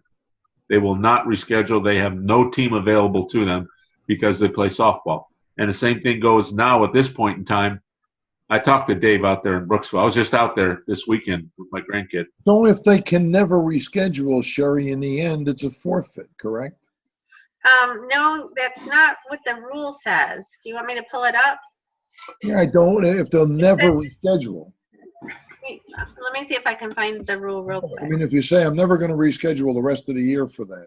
Well, this is a different situation because the hurricane is a factor in this No, situation. no doubt. I mean, that's why the game wasn't played to start with. Yeah. But as far as rescheduling, Mike, what if you never reschedule? So Sherry's saying that's okay, huh? Yeah, but you know, Yeah, I'm okay with I mean, doing if somebody wants to go to a tournament and ask to reschedule, you're not obligated to have to play that game because they chose to go to a tournament over your game. No, but this is a rain. Now, this is a different situation because of the hurricane. Well, it's a rain out, no matter hurricane or not. Yeah. So that if I get a rain out, we're saying if I get a rain out, then and I cannot find another date, my team cannot find another date to agree to a reschedule, then we just leave the game unplayed. That was the case. Everybody be doing that. Okay, here, I found this section. Let's see. Wait a minute, I'm just reading which section applies. In the event the coaches cannot agree on the date and time of the game, it will remain unplayed unless one team is willing to forfeit without any financial penalty since the game is not scheduled. So there it is. I mean, But so then you have to ask Brooksville to forfeit. Why would Brookville not forfeit? Are they top of the league? No, No. no, they're third division. Okay, well then that should be a no for. And does it affect Celtic, the points? I'm not sure about that, but I mean, were they asked to give up the forfeit, Brooksville? Not from me. I think that the other coach from Celtic has gone back and forth with this guy. You know, they've been back and forth, but he's a little bit frustrated, and he says, "Well, I should get the forfeit," but I don't know if that's just You're his. supposed to ask. well, it's a He'd ask the other coach, then he would have rain out. It's a rain out. just another communication breakdown. Well, not even. I mean, we know they're probably, and of course, we're being told this behind the scenes. We really don't know that they won't play. But if you can't, my question is, if you can't find a good reschedule date in a rainout, what happened? Well, if one of the teams cannot come up with a good reschedule date, Unplayed. it just stays unplayed, Mike. Yeah. Yeah. And that's what. So wait a minute. From now till March 31st, Right. they can't figure out another date. I thought, Sherry, I thought at some point we'd give them a date. Isn't that what happens? Yeah, it used to be a long time ago. Yes. Not so long, Richard. I have not done that. I'm not saying you never used to do that, but I didn't realize. that's not what the rules say. Reread that rule. Reread it? Okay. Yeah. What age group is this? 19. 19th, I think. 19 They girls. still deserve a game. I don't know. Hey, Sherry, what page is that on? What page of the rules? Yeah. It's section 209, and it's page 18. I mean, this begs the question: if Celtic needs that 3 points to win the league, and they can't get it, I mean, what? That doesn't make sense. So who's making? Because I had to step away for a few minutes. Who is continuing to make the effort to try to reschedule the game? Celtic. So the forfeit should go. The 3 points should go to Celtic, and Brooksville takes the loss. Not according to our bylaws. Has Celtic asked for a forfeit? Have they asked the other coach? That's the question. They've asked me, and I was just pulling up the notes in chat too, because there's a lot of stuff in here. They have to ask the other coach to agree to a forfeit. Right. That's what we were just talking about. I mean, this goes like this. These notes go on and on. Well, it's pretty, I mean, just, at this point, he should just ask the guy to agree to forfeit. If he says no, then you have an issue. Otherwise, he says yes, and it's resolved. Well, if you won't forfeit, you say then give us a game and give us a date you can reschedule. Well, if this is the under-19 girls, Brooksville has got no points. Celtic has got 12. Winter Haven's got 24, leading the league. So it doesn't matter. So to me, it's an unplayed game because unless Brooksville just says, take the points, it's not going to affect anything, really. But that is our bylaws. I mean, I want to look at, because that's an interesting, in other words, if you never reschedule, then there's no penalty for a rainout. This is all rescheduled games due to unplayable fields, lightning, or other events out of the team's club's control must be rescheduled within 15 days of the original game date at a time mutually agreed to by the coaches. Okay. USA will require the teams to use the normal process, blah, blah, blah, to get the game rescheduled. The schedule will be updated by USA, reflecting the revised date and time. In the event the coaches cannot agree on the date and time of the game, it will remain unplayed unless one team is willing to forfeit. All right. I guess the points could be a factor, though, if you're looking at the standings, right? I just pulled up the standings, and Braden Rivers played 13 games and Celtic 8 games, and there's a difference of... No, it's not Braden River, it's Brooksville. Yeah, but Celtic would get the points for the forfeit, right? But by our bylaws, then this game, if they will not agree to a forfeit, it will remain unplayed. Yeah, unless the coach agrees to give up the 3 points. I don't know why he would, I mean, I don't know why he wouldn't, but that's okay. Right. I know what the rules are rules, right? Well, that's what we have in the bylaws. We don't make the bylaws up. We're trying to interpret them, but our rules need to be kind of adjusted too, because it says if the game is unplayed due to weather, it needs 15 days to be rescheduled. So it wasn't. And then we say that if they can't agree, the game remains unplayed. Yeah. Well, because I think there's a big difference between you asking to reschedule a game that because you want to go do something else versus weather. Well, and the fact that they can't field the team. Well, that's they haven't said that, Greg. Well, no, actually. Yeah, he did. Yeah, he did. In the notes, in the chat notes, he does. He did say that. He said they'll never have a team. Well, first of all, then next year when Brooksville comes back, and someone take a note and say to Brooksville, look, we can't have any of your teams in here because you can't even finish the season. Yeah.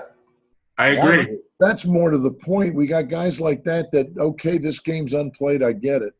But that is to me, that's a black mark against the club that says I can't field the team anymore.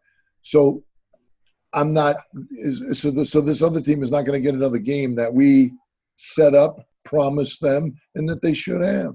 Well, they won't have enough teams next year anyhow. They won't have but if 3 teams if they're lucky, which means they have to have a performance bond anyhow if they're under 3. Well, right, but that's the point of this. I think more to the point is this is a Brooksville. We start looking at clubs that can't do that, they can't participate at some point, and here's one, So we're going to play by our bylaws. I don't think there's anything else you can do in this except have the Celtic guy and Sherry, if possible, Sherry request a forfeit just to bring us to a close. Yes, the Celtic Nope. coach should make that request. Yep. Yeah, and you can too. I mean, you know. Okay. No fine? The rules say you can't fine them. No, it's not a fine. It's a Lorena. Okay. But it's a Gotcha. rescheduling problem right now. We're just trying to put some steam behind it, but you don't find somebody, you can't find them because they can't agree on a date. Okay. What's the I next think they're one, saying Greg? there's no date that can make it. But if they said that, if they said there's no date between now and the 31st that we can possibly play, do they say that in the chat? Yes, pretty much, because he says I don't have enough players Okay. and softball, and it goes Yeah, on. It's so like we a- should have gone in a league where he, you know, well, he couldn't help not playing that one. He probably did mean to. How many matches has he played this season?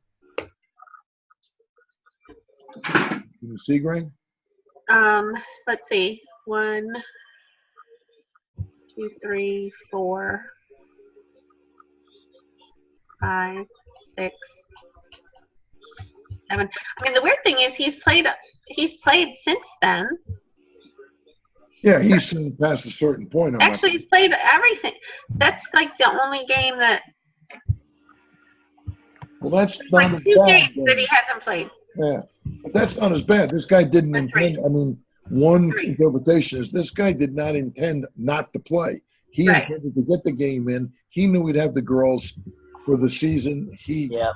played all his matches, and almost screwed him up. And you know, he should not have to have a team past the last scheduled game. Honestly, the 3 games that he hasn't played were because of the hurricane and field closures. Yeah, because no one requires that he play past our scheduled season. So then what do we do? I mean, we may as well address the other 2 games, right? Did we ask him to forfeit those also? Yes, if he's not going to play him, yes. So, Yeah, but you look at those standings again. I mean, I was looking at the wrong league. So, I mean, Celtic's not really affected. I don't think it's going to make any difference, No. him going after the points for the forfeit. So, what do you guys think? Just leave it go? We'll leave it? Ain't going to I think affect we anything? try to resolve it. Well, there's no resolving. I mean, we cannot do anything unless he tells us he's not going to reschedule any of these matches. That's it. Yeah, no, I mean, just other than the action of asking them to agree to forfeit. Yes. At least we have to do that. So we'll say since you can't make any of the matches, I'm assuming you'll forfeit them since we can't reschedule. Yeah. Yeah. Uh, And at least you've then got some kind of a resolution versus just letting it yeah, drift. that's a good though. Hey, Sherry, what section is that? of the bylaws Yeah, was section, what did I say? 209? 209. All right, I'm gonna ask to put a note down here that we revisit that and rewrite that bylaw. Well, yeah, or think about it. We'll talk That's about what I it. said, it has to come up for Yeah, discussion at I least. got it. It doesn't seem What's the right. next one, Greg? 1279, I Okay. think that's, Go ahead. is that the Bartow? That's the Bartow one? Bartow. That's the one Let's see. we sent that one up to Becky McLaren where the Oh, coaches, yeah. the coaches. Yeah, why were did I meeting. put that on there? Yeah, the But we did suspend the coach. Well, the coach is under suspension until FYSA deals with it. Oh, I know Yeah. why I put that, because I haven't received like any game reports saying he's sitting out. Is that okay? No, he's suspended. No, he Right. should be, But he, how do I know he is Yeah. not coaching? he needs to send a suspension report. Right, and I haven't gotten any. That was why I wrote. That's why I put it on the agenda. Has his SA team played? issue, isn't it? We need to call Bartow in on the rug next meeting. Has his team been scheduled for any matches in that time? Because this was a senior game, was it not? Yes. So the senior season is over. And schedule's over. He may not have any matches. You don't think he has any next year? Next year's, I mean, the spring season. I don't know anything about next year. Let Now, me USA, second. Spring season. USA. Yeah, that's what I'm saying. Spring season. You don't think he has any reschedules or anything next? I don't know. I don't know. Yeah. That's what I'm asking. Here, I can tell you in 1 second. They have something in January and 2 games in January, 3 games in January. Since that incident, have they had any scheduled matches? What was the date of that one? That they played on October 21st, October 14th, October 7th.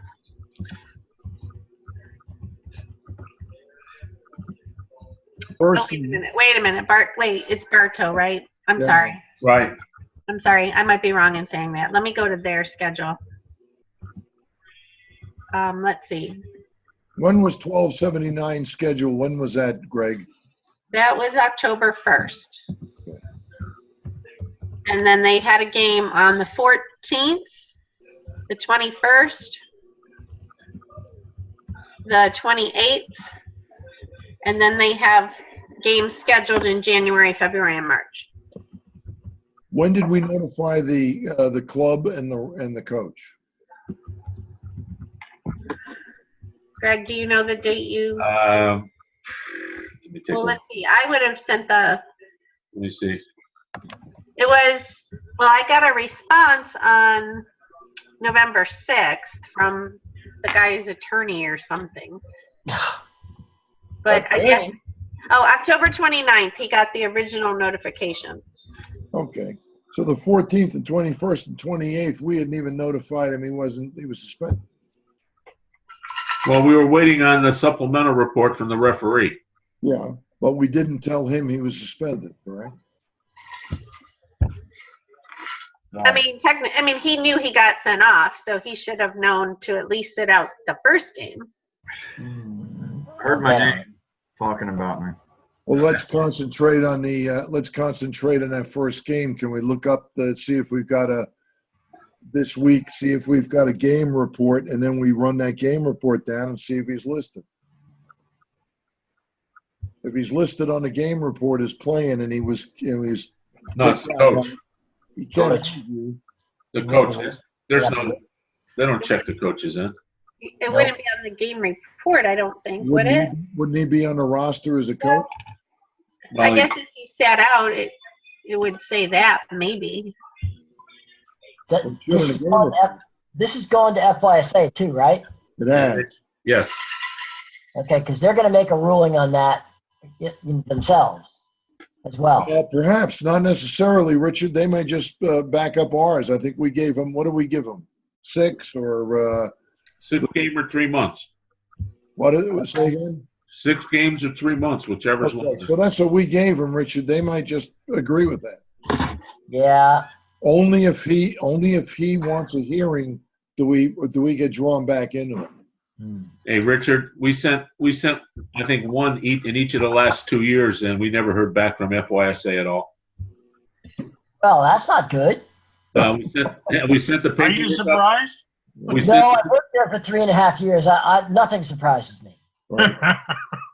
So, Paul, I just looked at the following game to see if the game report, and it doesn't say whether he coached or he didn't coach. Okay. It just But doesn't. we did send him an email and we sent the club an email, so he shouldn't be coaching. Correct. And And we're I'm not saying he is. No, I'm no, just no, saying no, I I get haven't you. received anything. what normally do we have to receive from them to verify that he has not coached? They usually note it on the game report, Yeah. and then they submit that. And he's going to need that if his team is going to coach. If he's going to coach in any of the FYSA, tournament events. If this goes over to FYSA, that's correct. Now what will they catch it? I don't know, but that's beside the point. the other thing too is if he goes to, Commissioner's Cup or President's Cup or whatever. well, Their FYSA events, if FYSA includes them, I've never been clear as to whether they do or they don't. Yeah. If something happens in one of those events, it stays in that event. if he wants to protest this though, he at least has to show that he sat out the one game after because he knew that was coming. And we don't even have that. Okay, well then, right at this point, we're just assuming that he's sitting out. We tell the club again, if he's sitting out, you need, for his protection, Theirs. he needs to have that noted on every single game report. Mm-hmm. I'd resend an email to both of them and say, hey, you better get it, because without proof, that 6 games is just going to stay on there until we can prove he hasn't been out. Well, on top of If that, he has been coaching, we're going to hammer him. yeah, and on top of that, that's the kind of thing I think under FYSA even, he could lose the right to coach for. Yeah, no. They could give him So 3 years. who did we follow up with FYC on? Becky?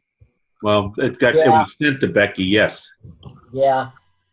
But when you try to follow up with them up there, you get nada. Bupkis.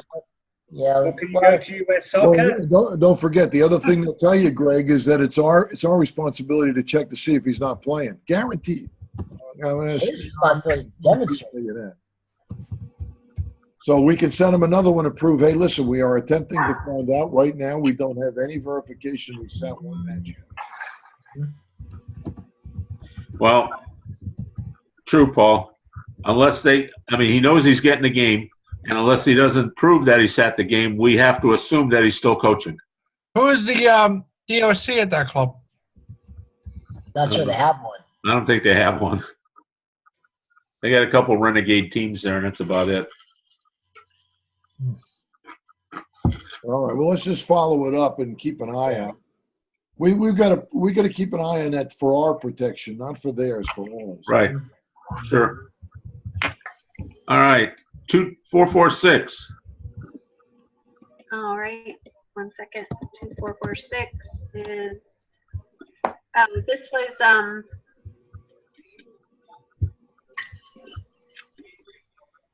This was one with you, Kai. Which guys? Kai. Oh, Kai. Okay. I went on Got Soccer and noticed their game that was forfeited by the other team. Oh no, we fixed that though. Wait, what was the issue with this? The referee didn't know how many kids were. Is that the one? The referee said we can't play because he had 7 kids and 7's legal. Is that the one? Is that the No, one? is this the one with Northport? Not Northport. Charlotte Premier. Here, let me. Oh, I think so. But let me put it in just to make sure.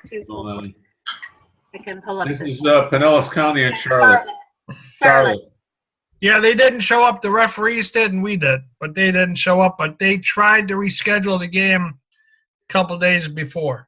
Paul, this is the one that I told him he couldn't. This is exactly my point from earlier. And then he sent you an email. Yeah, but I told him I couldn't. I didn't even get to read the email by the time the weekend came. I'm not saying you agreed, but he was trying to he didn't take no for an answer, and he went to you. He told me, he said that thing. I don't have enough players. What do you do about that? You just he didn't have enough players. That's why he couldn't play. So what can we do? Well, it's a forfeit. Why didn't he have players? Who knows? It was so convoluted. It had to do with the, didn't it, Sharon? Well, if you look at their schedule, because I looked at their schedule, they've only played 2 games so far. One's a forfeit and one's a tie. Yeah, he's got a problem. He has misidentified the age group that was supposed to be. Yeah, if you go look at this the team's schedule, he has only played 2 games. One's a forfeit and one's a tie. All the other ones are now playing, so I maybe he's been pushing the games off as much as he can to try to field the team. If I could reread the email, it is so dense. Here, I have the email that he sent you. Do you want me to read it? Yeah. Okay, it just bogged me down. So he says, and I think if I'm not mistaken, it's the day before the game. Or 2 days before. Yeah, a couple days. Good morning, Paul. Sorry to bother you. I have a problem with game number 2446. It's for my U13 boys team. We had to move some games back because we don't have enough players that can be put on the roster yet due to the heading rule and age of the kids. Oh, that's right. This is the team I called you about to find out if there was a non-heading group, and you told me there wasn't.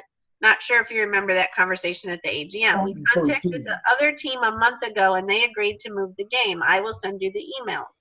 It is not a home game, so we can't put the change request in. The other club had to. We contacted them numerous times to do so, still not done.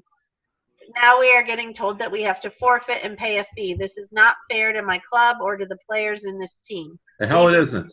He's got U10s playing up under 13. Right. No, and that's my point. He's doing this because he's got a bunch of kids that are too young playing up Exactly.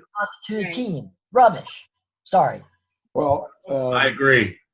he's waiting for some of the kids' birth dates to hit 12 is what I'm Right. Well, that's But they're still playing up. Yeah, or they're still not on age. I mean, whatever it is. He's cobbling together a team with young kids to fill a spot in his roster. Yeah, I think what it is he's waiting for a few kids in the team to turn 12 so they can play in the other 13 league and add the ball because there's no non-hitting. And And I could have lived with that and he talked to me at the AGM, and I told him the same thing. I said, you're not going to be able to do that until the kids turn at least 11 or 12 or whatever it is. Yeah. how did you even get him on the roster? He shouldn't even be able to get him past the roster. No, he should not. You're right. I don't know, maybe he doesn't have a roster, but the fact is he forfeited that game, and he's got to figure out how to do the rest of them. If he can't talk other coaches into putting their games back to where his kids are old enough, then he's got to forfeit. Right? Well, I'm under the impression that Got Soccer, that Strickler put a kibosh on those kids with those birth dates. Yeah, I don't think No, 2 year. Remember, they changed the 2 year deal. Well, it doesn't preclude them from heading though, Mike. Yeah, but it's just a 2 year deal. They don't know who's going to be heading and who's not heading. They have no idea. Well, they can't by the birth date. No, they can't. That's a whole new program they got to write to go and find that.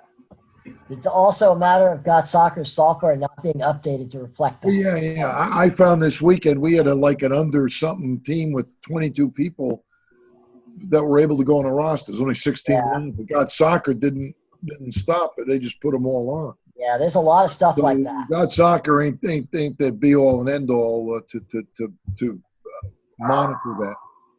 But this kind of thing, I could have understood this last year when the thing first got put through with the no heading and the dates and the ages. But I'll tell you, Richard, they're just confused. I mean, really, we were clear this year what the rules were. Right. They didn't think about the kids, what age they would be and when they would turn that age. He talked to me at the AGM, and he said, well, you got to wait till then they're all of age. They can't play. Nuts. Period. And of course, it depends on when those kids were born. If they were born in March, we're screwed. Yeah, he's hoping to get enough of them eligible in November, I think, or October, November to get that done. So. But in the meantime, he's got Charlie's a good guy, but he's got no leg to stand on in this one, I don't think, right? So let's just be done with it. What happened with Kai, what happened with the refs? Did you pay him? I believe so, yes. We paid him. All right, so it's a $350 fine. Is that what we're saying? Yep. Yep. Well, again, it was the day before that he. $350 fine. But then I didn't tell anybody, because I told them you can't cancel, and so. But look, he knew about this in August. He was telling Paul this. Exactly. Yeah, this is just a last minute panic. But again, the question becomes: is it $250 or $350? Because the refs were told in time. No, they weren't. They showed up, right? Because I told them you can't. You have to come to the game. Okay, cool. All right, then $350. It has to be. And then Kai, see, how do we keep track of Kai? Really needs the money back, right? Yes. What'd you pay, Kai? What'd you pay? $70? $500. Let the special refs. You 13, so that's what? 120 or something, 130. I don't know. I'm going to start refereeing at FC Tampa. They pay $500. We pay per person, man. Yeah, that's what I'm coming. I'm heading that way. Come on down. And that for forfeits too. That accounts for all the BMWs in the parking lot. Nothing but the best. All right, so we send him a thing and we even up with Kai somehow, right? Right. All right, next one is 608, I believe. No Yes. forfeit, no fine. And this is, actually, Mike, this was your game. FC Tampa, Newcastle versus Lee County Strikers. Yeah, we're paying that. Okay, so I never, there was never a forfeit form Yeah. or fine received, so, so So that's another FC Tampa. Hey, we're starting to float this organization. What the fuck? What's the resolution on this one? Well, it has to be 350, right? Okay. Because the ref showed up, right? yep, and Lee County showed up. Yeah. What happened on that, Mike? The under 17 boys, the team they didn't have enough players because of high school was starting up and all the BS. But Right. so they that's just the deal. But, my coach knew that early enough. He should have sorted that out early enough. Gotcha. All All right. Okay. So Newcastle's going to pay $250. Yeah. Okay. right. 250. All right. Okay. Next issue is Wesley Chapel U9 Black, U13 Boys D2 South. I'm trying to find my notes on this one. Yeah, there should be some emails from Alton Rita on this. Yeah, one of them was that he's actually got 9-year-olds playing up under 10. Well, no. Under 8's playing up under 9. One under 8's playing up under 9. Yeah, they're actually, to be honest, my understanding of it, there's a couple of very young kids that they put on to constitute a team. They're getting just absolutely drilled. And Alton's looking to dissolve the team. I have some questions. I'm not sure, to be honest, I'm not sure that the team even has enough eligible players. But if you look at the scores, they're getting beat like 10, 12, 13, nothing pretty much every game. Hey, Richard, is there any chance of buffing that? You just think about all the kids that aren't going to play because we dropped them out, right? Yeah, well, we have 3 teams currently we have 3 teams in that age group. So some of the kids that are actually legitimate under 9s, they would merge in with the white team, I think it is. Right, but I'm saying, is there any way to buffer up that team a little if we had to? Is there any way to do that so they can play? No, because we to be honest, and again, I'm coming into this late. Yeah. Whatever you think. We never should have had this 3rd team. I'm not really quite sure why we did. We've got enough for 2, and like maybe a couple of spares. Was that kind of a setup? I'm not sure why we ended up putting a 3rd team in. I just know it happened. So is a question, do we want to drop that? Does a team want to drop? That's what we're trying to do is propose that the team. Yeah, I think Alton said they'll soldier on, but it's really brutal. No, that's what I figured. I mean, that's what we're trying to talk about is what are the consequences of that? Well, the options that also is that they could rush the players to this age group or club pass players to that team depending That's on what I'm saying. or they can talk to the opposing team and let them know that they're bringing in like a younger team and that perhaps the team could adjust their team, you know what I mean? But no, all that works. No, Mike, I get all that. Believe me, I've been through I've been around, enough of this conversation that it's the logistics of it from our side.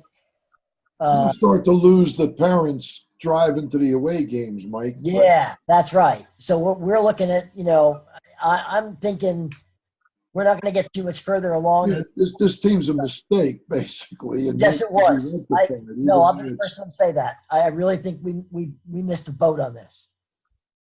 There's a fine for that, Richard. Sorry? There's a fine for that.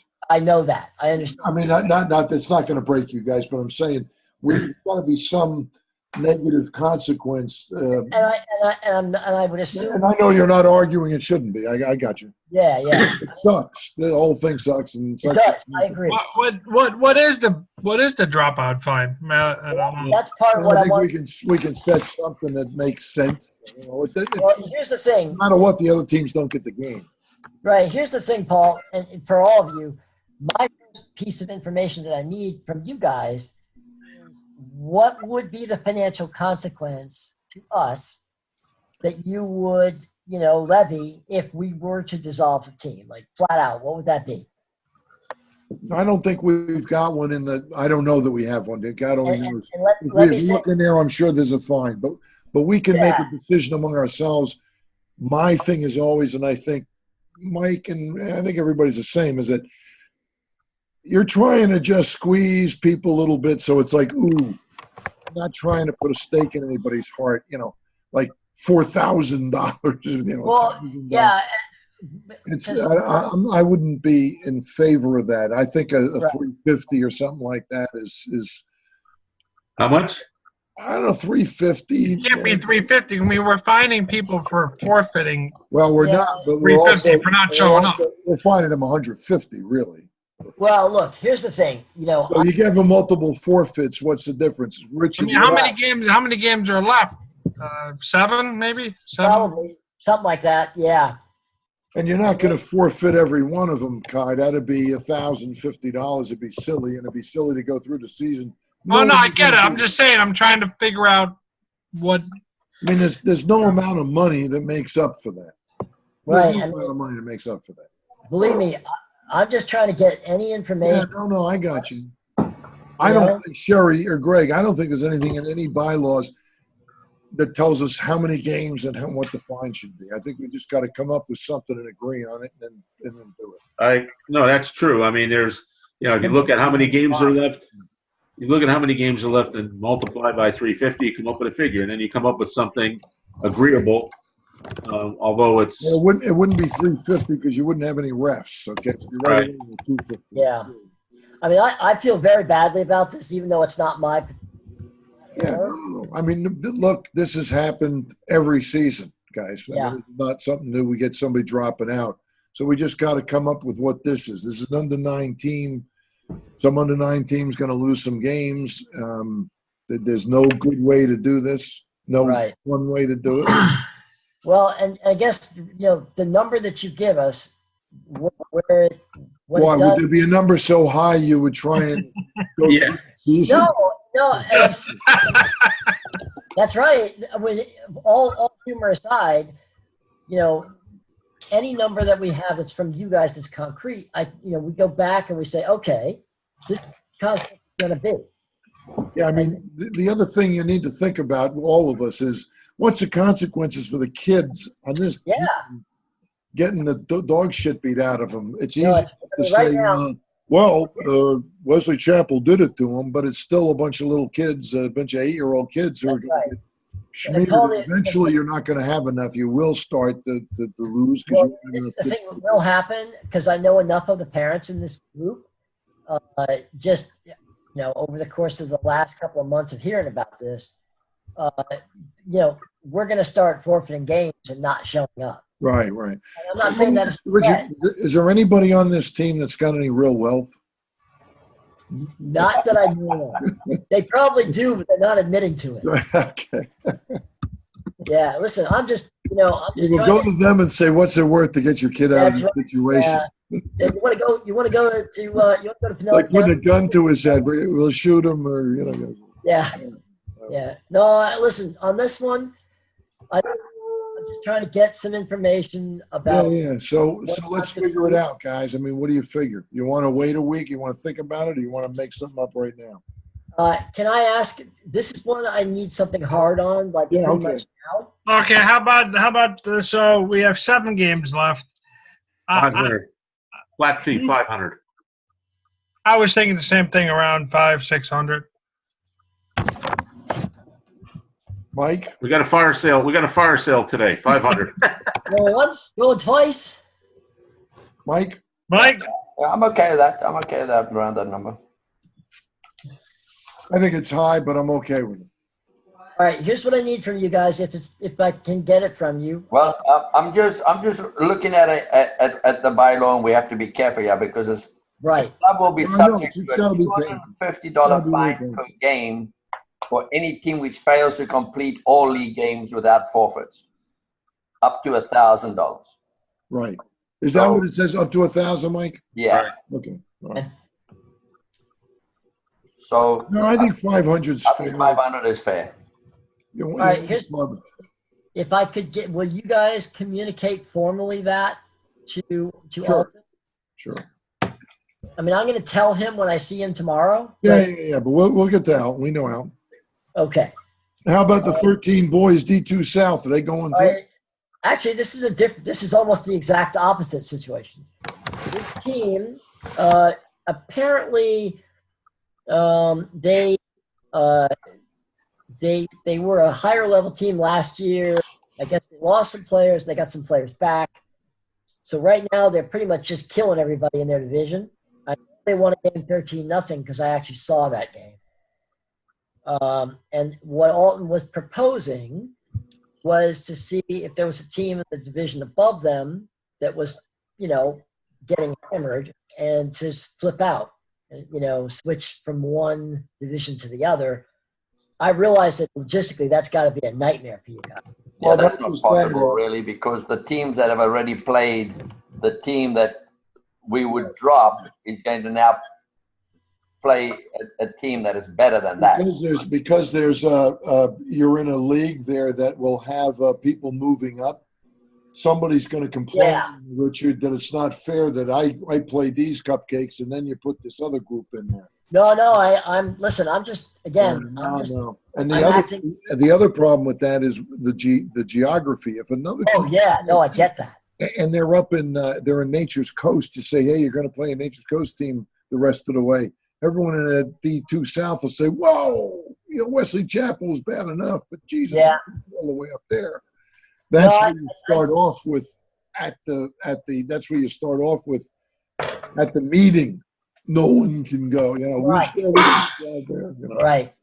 So No. moving them would almost be you have to find the perfect team to move them, and even then the other teams Yeah. have a complaint. When Alton, right before Alton proposed this to you guys, he and I talked about it, and I just said, no, this is a bad idea. We just need to leave it Well, open. yeah, it doesn't. It's hard to make it a fair deal. Yeah, I mean, I was just thinking The thing about, for them is that, hey, getting some tournaments to get some time, Right. get some yeah, experience. absolutely. Yep. Well, maybe for $1,500 we could do something. Yeah, let me get back to you on There that. is a number that we can do, and that goes to us. Not to the We would go to the other teams and put it up for auction. So we're going to put it Hey, I just want my cut. Yeah. Well, we gotta. Yeah, it's a hush money. So don't worry about that with you. Well, I mean, again, I apologize for burdening you guys with both of these, Yeah, that's what we're here for.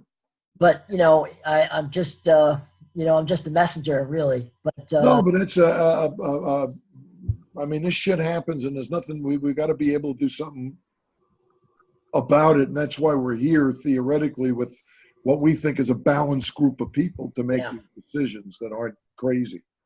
well, again, thanks for your consideration on both issues. Yeah. Well, it's I don't know. All right. Okay. Referee shortage, Minnesota and Sarasota. That was me. And I mean, maybe with what you talked about with the new assigners, it's going to solve the problem. But Minnesota contacted me, I want to say 2 or 3 weekends in a row that they did not have a center ref. And when I contacted Tony about it, he said, well, I've assigned them. The problem is these guys won't go there anymore because of the parent behavior, etc.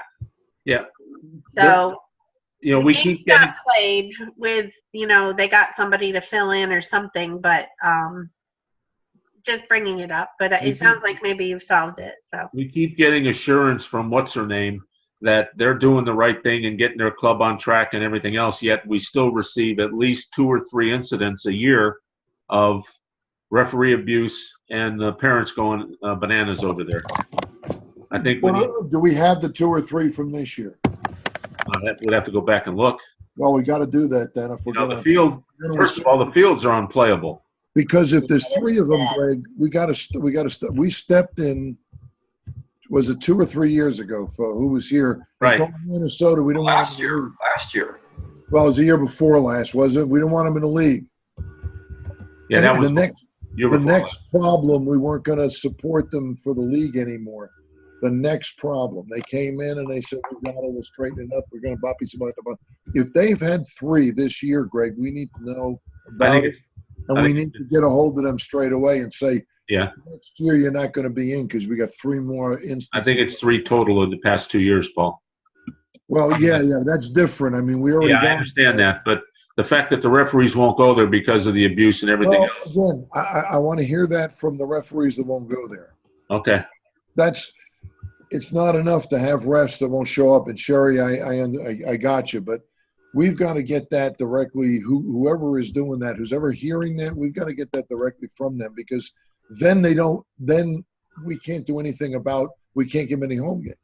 Is that Before we that's do something that, that can be put on a referee report? It should be. I mean, yeah. Well, they didn't show up. They didn't show up. They didn't no, show but up. right, but I'm just saying. Right, but I'm just saying there's the referees that actually go and experience this, should they be encouraged to record that? Yes, that's what I'm asking Greg for. What happens is you get anecdotal information right all the time, and Minnesota's been to my thing too many times. I'm familiar with that club. So last year we told them we don't want you. You're not going to be in the league anymore. The next offense, you're on probation. The next thing we hear from you guys is for the next season, you're either not going to have any home games or you're not going to be in the league. One of the two. They came and they said, "Well, we'll get it straightened out." Blah, blah, blah. Caesar came, the girl Joni or whoever it is came, and so we said, "Okay, all right, this is it." So if we got more of them, Richard, what the problem is we think back and then you say, "Oh, right, that was Bartow," or "Shit, that was Lee Kennedy." Sometimes we discuss things here without the proper information. So we go back to Sherry and Greg, and why we have good people doing that is we get the facts, and then from the facts you can start to really say, "Look, here's the thing from the referee. Don't we have any problems?" And say, "Game 1271, I'm going to send you a report." And that's where we've got to. We're right now. If in fact we have 3 matches that we've got problems with Minnesota parents or from the people there. I know Minnesota was involved in one, Sherry, but it was the other team. It was the guys from the other team that were abusing the ref. Minnesota was mentioned only because they were the opponent. Do you remember that? Right. So they were there, but they were not the offender in this case. It was somebody else. The behavior was just wild. So and Kai, one of your guys had gone down there, the guy that used to be on the board from your club, and he'd been down in Minnesota, and he said, "I'm going to tell you, the behavior's out of hand." And did you notice something this year? Did you go down there also? I went there it was 2 seasons ago where that's when we got there and it was all adult games, alcohol, broken bottles. I mean, it was not a safe environment for youth soccer games. And it's been like that for a long time. Yeah. And from the reports we're getting from everybody else, anthills, the nets aren't fastened, everything else. Yep. Sounds like growing up in South Africa. Right. Yeah. Well, that's what you don't want to eliminate without trying not to eliminate it. In other words, the first thing we do, Greg, is if the fields are unplayable, we pull their home games. They play all away game. Yeah. And that's the first solution to the environment. And the referees have to go to a game and see that it's unplayable. Well, and report it to us and write it. So we actually have a thing. And we're getting Yeah, because we have to be very careful in today's day and age about how we make things. We got to protect ourselves. No, I got you. That's correct. That's exactly why I'm saying what I'm saying. How about Sarasota? What's the problem there? Same thing, not having ARs. That was the inept deal. Yeah, repeatedly not having refs. Well, so you just want to lay off those two and see how the referee thing does, or you want to? I'm ready to emailing Tony Mealy right now about the centers at Minnesota. Yeah, he talked to me about it, so he should have more information. Okay. Gotta have something written. Yeah, Right. let's push that though, Greg, a little, and we know the fields, but we can tell them, hey, but we don't have reports. I mean, that's what I'm saying. We got to get reports. Well, yeah, because they're not showing up, so then they don't. No, I see, but the guy's got to say, I'm not showing up because there's drunken adults. They got guns out there and they're shooting them in the air. You know, I mean. Well, Paul, what concerns me is if Tony says he's signing those guys are supposed to accept the games. And he should know if they've accepted the game and then don't show up, then we got a referee issue. Well, that's my point, Merit, is that if they're not going, if after the fact they didn't get to the game and say, well, I'm uncomfortable going down there after the game, that doesn't work for me. No, it doesn't work for me. You tell me when you accept the game, saying, no, man, I'm not going to go down there. Right. And then if Tony calls us up and says, hey, I can't get anybody to cover those games. That's correct. I get more comfortable with that. Right. That's right. Right. And that, puts me, because 2 Saturdays in a row, the game's starting at 10, and she calls me at, 2 minutes to 10 and says, we don't have a ref. What am I supposed to do about that? What do you do? I try to reach out to Tony and, but then in the meantime, she finds somebody that'll fill in, and I tell her, well, the other coach has to agree, But that's suboptimal. And the other thing is, Sherry, I mean, and you do a great job, so I mean, I'm not criticizing what you do. Is to say, hey, man, when you signed up for the league, part of the thing is you have to have. You've told us you have an adequate referee situation. Otherwise, we wouldn't let you in the league. Otherwise, we wouldn't schedule home games. That would be the first thing. And say if you can't get it, and that's when if we look into this, then we send a little note to Minnesota and tell them, hey, part of this thing is for home games is having referees. If you don't have them, we can switch those games and make them away games if the other guys agree. And we may have to do that, so tell us why we shouldn't. And not that I'm wanting this to happen, but if a referee was assigned to a game and went down there and judged the field to be unplayable because he was physically present, and there was glass on the field, and but that's a forfeit, all right? Yeah, no, but understand, like, that's the kind of documentation you need. Yes, yeah. But we don't have that. We're not sitting on that, Richard. Yeah, no, I get that. Yeah, but we know we need to get it.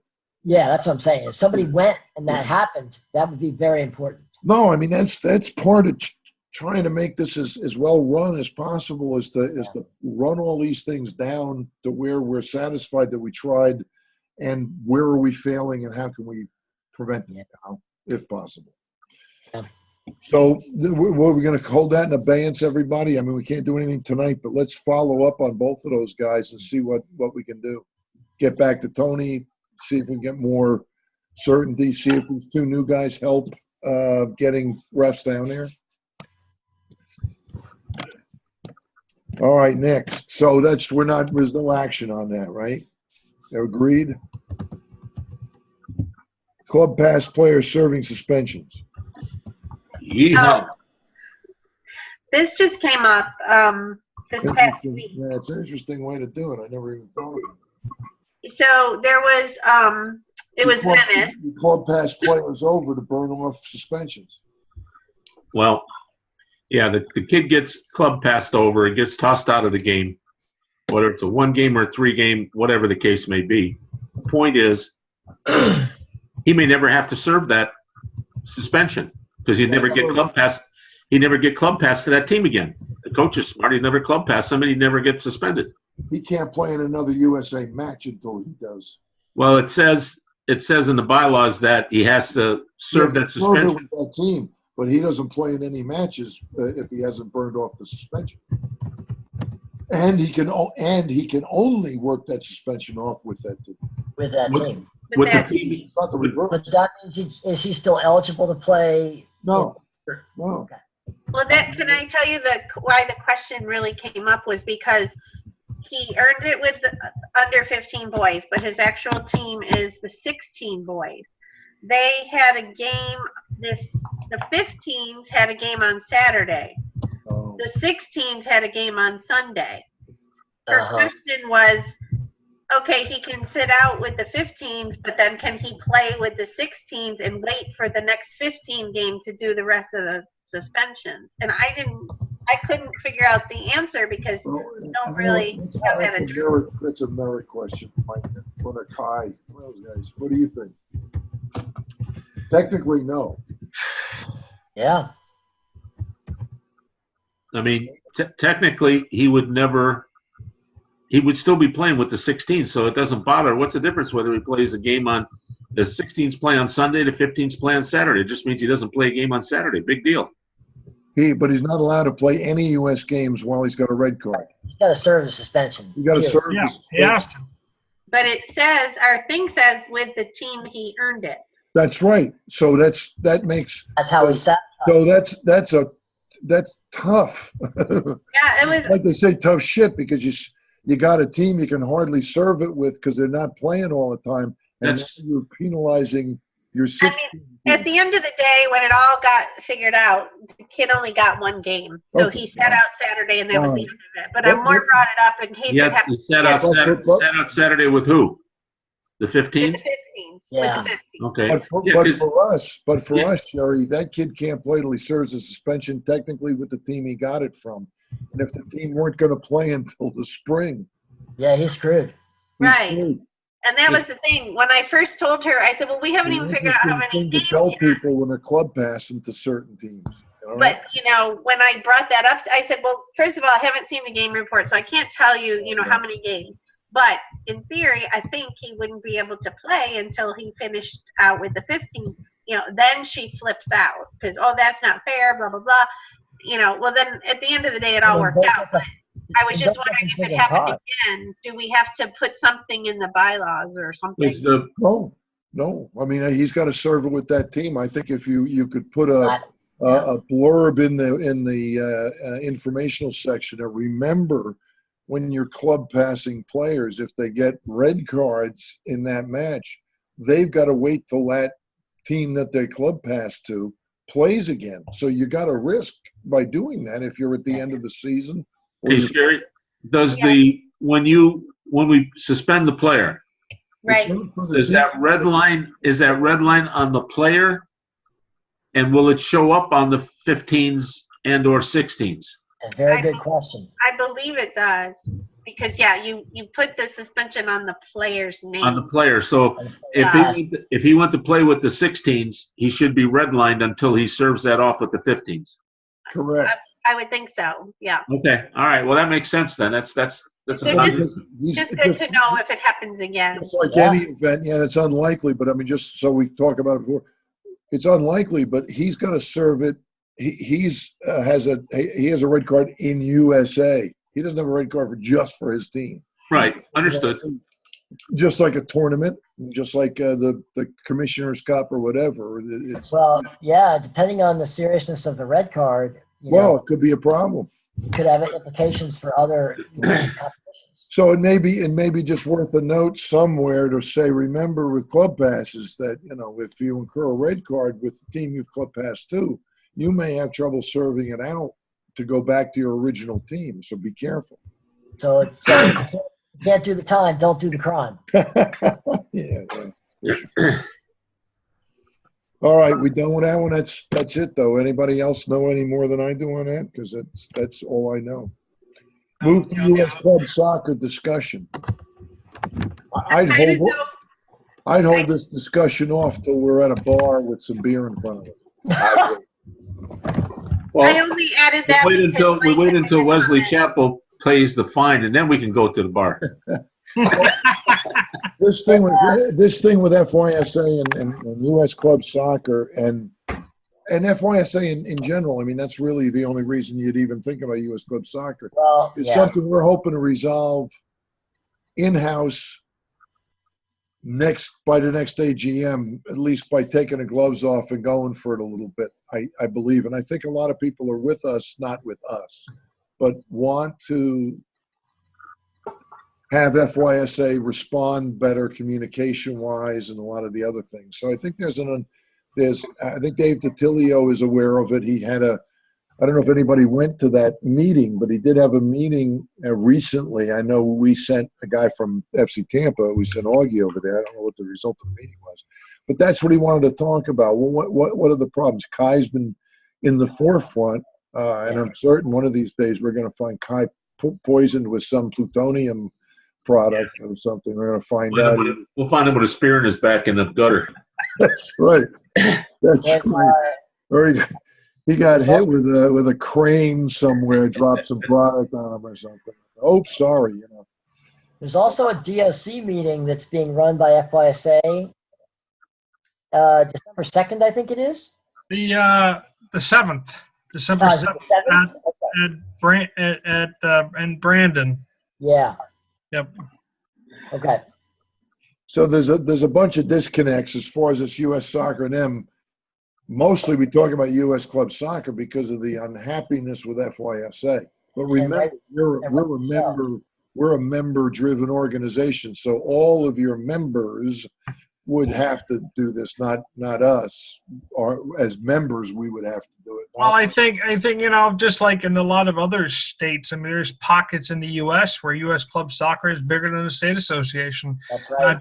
And I think if FYSA continues to operate the way it is, you will see that shift continue more and more in Florida as well. Yeah, I think that rather than have this discussion here, Kai, but just it's a long discussion. Everyone's got to. I mean, when that split comes, it's going to be interesting to see where it comes from. Well, I will tell you that Alabama Youth Soccer Association has had that discussion already. And several others. As an association. But the association is a FYSA. Yes, but they've had the discussion about moving to U.S. Club. Yeah, but that would be like. Because you're forward thinking. That's why we have. But Mike, that would be more like Marino and those guys deciding that we're going to move, and it wouldn't be any good if they moved to U.S. Soccer. We'd have the same problem. They very nearly did that in Washington. Yeah, if they bring the same bureaucrats with them from FYSA to U.S. Club Soccer, it's not going to be the same. It'll be the same thing. The organization is bad. Period. Yeah. The organization is really moribund. They don't respond to members. They're not trying to solve problems. I mean, they're just taking up space as far as the game is also it takes back seat to administrative mumbo jumbo. Yes. Yeah, that's what I say. The game is not put first. That's the mean U.S. Club Soccer is a much more appealing organization in that regard. Be warned, though, part of what U.S. Club does, though, is it devolves the responsibilities back onto all the individual clubs. Yes, yeah. But you look at, Richard, the problems we have, the referee issue, trust me.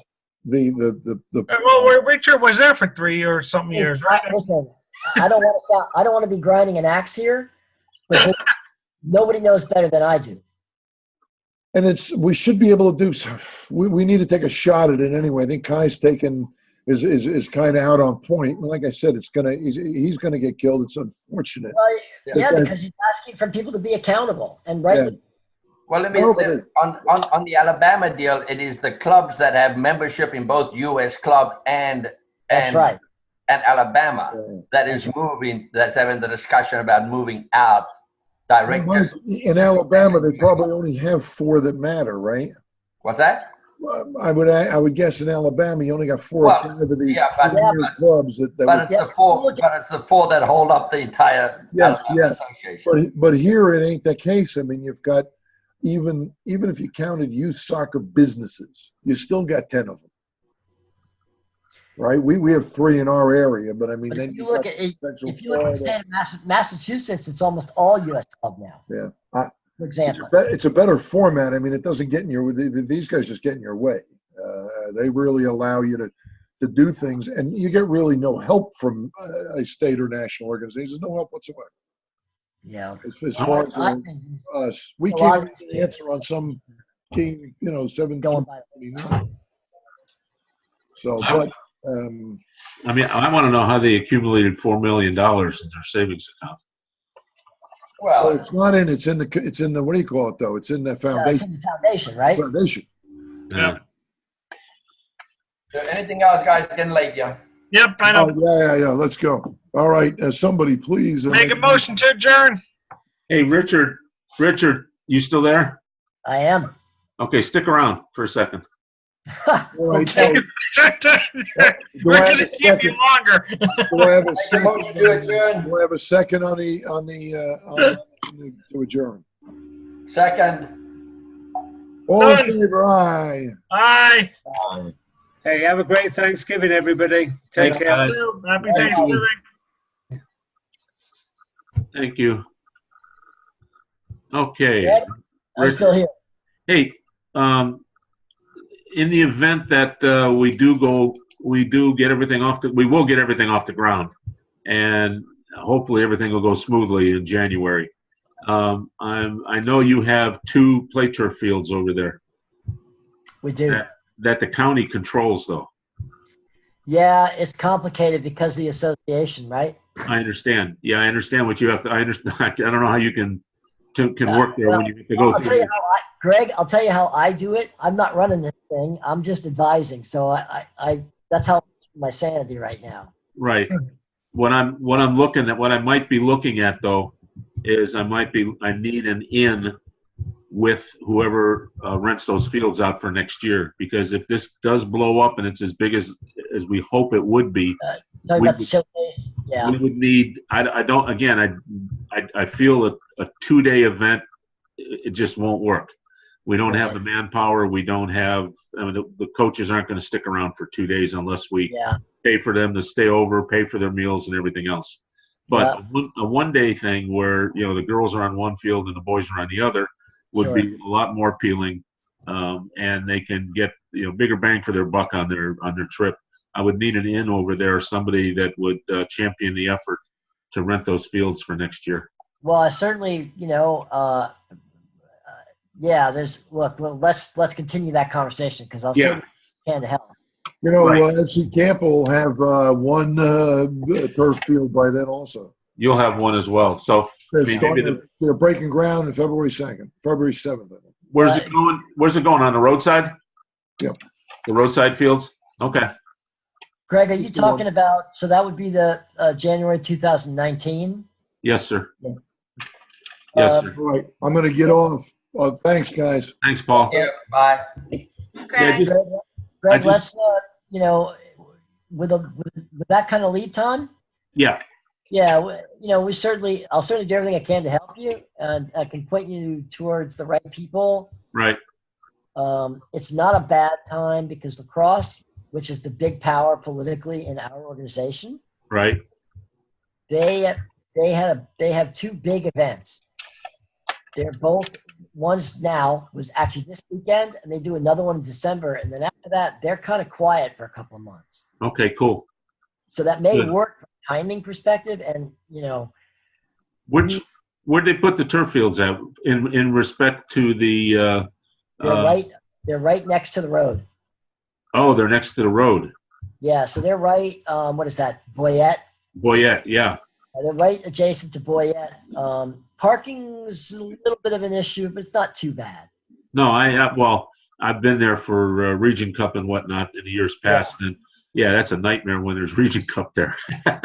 Well, yeah, because you have 2 entrances there, and they're one way direction. So it's And all, nobody ever knows what field you're on until you go into the clubhouse and find out where you're scheduled to play. hell, I don't even know myself sometimes. Yeah, Yeah. I'm just I just want to make sure that maybe there's a way, because we're nonprofit, that we can. Well, certainly from that perspective, as far as the permitting and all the sort of layers that we have to go through, or might have to go through, I can definitely, Navigate me through the waters. yeah. Awesome. And it'll do me some good too, because I have to navigate it myself. So. Okay. Yeah. And like I said, I know there's the deal we did with Eckert here. The guy, he didn't know, and he's telling me one thing. Yeah. And he says, "Oh, wait a minute, you're nonprofit. Oh, that's 200 off, not 200." I said, "Oh, great, Right. Thanks." I mean, Yeah, it's a slight difference, huh? Sorry. It's a slight difference between 200 and 200 off. Sure, by all means. I mean, he came at me with 1,200, and then he says, "Well, okay, wait a minute. The nonprofit fee is 8 something, but because you're nonprofit, it's 200 off that. So it came out to 6 something." So I said, "All right, it's too late now. It's too late now." But knowing that, if things do snowball, hopefully they will, we will definitely need 2 fields next year. Yeah. Okay. Just logistically, the girls we don't have to, it'll be a good space in between, the games and whatnot. The kids will get some rest, the coaches. And the thing is that Division II and Division III doesn't have a lot of money for the coaches. So what will happen is, they'll send maybe the girls coach is in dire need of some players. So the head coach of the girls team will go, and the assistant coach will go from the boys team. Yeah, no, that's pretty much par for the course. Yeah. Or one assistant coach for both the boys and the girls, and they said, "Well, here, if you see somebody that pops out at you, let me know." So, right. But I just want to keep that door open and explore that, and not wait until we both are knee deep to our elbows in work for next year already, sometime around May. And at least I get because I know what it's like in Hillsborough County, trying to get permits and insurance, that kind of thing. I mean, we've got insurance, so that's no big deal. Right. We just have, what's her name, Eileen, write in, your field address there, and we're cool. Yeah, so, with 2019, the thing is, let's get the ball rolling on that. Sure. I think that's a good. I think that, again, I'm not sure how Eckerd's going to work out, but I know that you've got a built-in, just like Kai. You need to, if you could, please earmark 24 boys. Sure, no problem. For the scholarship hours, Kai, so we have a workforce. I'm working on it. Okay, well, let me know what you got. And like I said, at Wesley Chapel, you got to build in workforce there because of the boys that you have playing there, that and girls that could use the work off scholarship hours on the weekend. Right. Yeah. So it's not so bad. Yeah. Let me know what Kai. Let me know what you're looking at, so I can get a hold of Mike over at Antonia St. Pete Raiders. That's the next closest club. They may have 5 or 6 kids that can help out as well, because we're definitely going to need runners for water. Yeah. That's probably the basic thing. Move the goals around and just once, and run the water back and forth. That's about all we're going to need. But I meant to ask them that. We need Sherry, if you can remember this, I'm going to write it down here, but it seems to get lost every time. Okay. As we start getting into more and more things, the seminars, the showcases, and all this stuff, we're going to start accumulating goods such as coolers, tents, video screens, all that kind of stuff. Right. By the way, the projector worked fantastic on the screen. Good. No, it really did. It was bright. You could see it from all the way from one end to the other. It was very good. So, but what I have to propose, or at least have a board member propose, is that we buy a 3x5 locker. For a year. What's that cost? Maybe $300-400, $500 for the year, and we store everything in there: the tent, the coolers, the projector screens, that kind of stuff. All the hardware that we're going to be accumulating with all these issues. I'm moving. okay, I'm moving and I'm downsizing. I will have absolutely no room for any of this. Right now, everything's in my shed. out Yeah, back. well, I mean, I wouldn't mind. I have a lot of file boxes and stuff in my attic. There you go. You got to keep them for so long, right? And, Right. Well, that I would. would love to get rid of them. So Yeah, I I'm mean, gonna go for. well, sure. What we do is we put some pallets on the floor, and get some plastic tubs. They don't cost all that much, and Right, stack all the stuff up in there, the yeah. tents, everything in there, 3x5 or 5x7, whichever.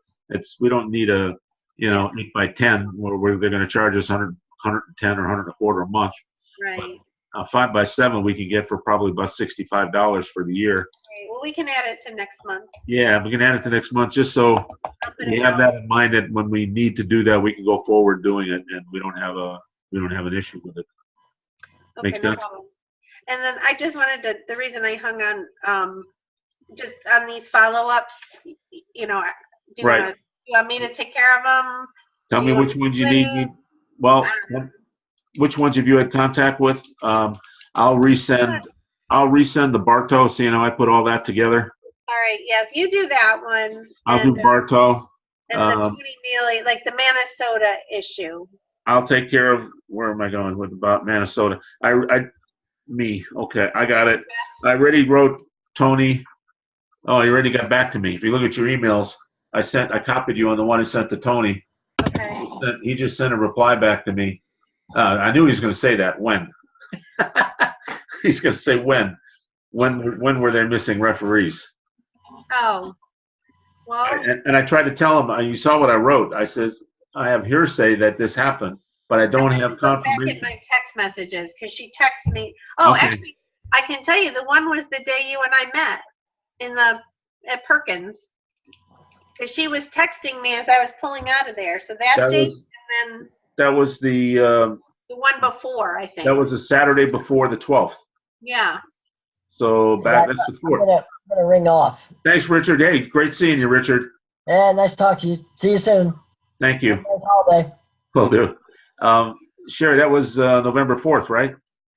When you and I met, probably, yeah. Hold on. Let me think. Oh, I probably have it on my calendar. Hold on a second. Dang, nabbit. Like the day I got the donuts. Yeah, that was a Saturday because I had to go out to Braden River that afternoon. Yeah, it was Saturday morning, 9 o'clock. Let me see. I probably wrote it on my calendar because I would have forgotten otherwise. So it was that day? That was one of them. Because she was texting me when I was driving. We don't know which game though, right? Let me see. Let me look at my text messages. Hold on. And I think I texted Tony that day too. I did, because that's what I did. I forwarded it to him because she was like, "Where's the ref?" And I was like, "Well, I don't know. I'm driving on 75, but let me see what I can do." Let's see. I have to look back a little bit, and I can do this and send it to you. But let me see if I can find it. Okay, I want to put.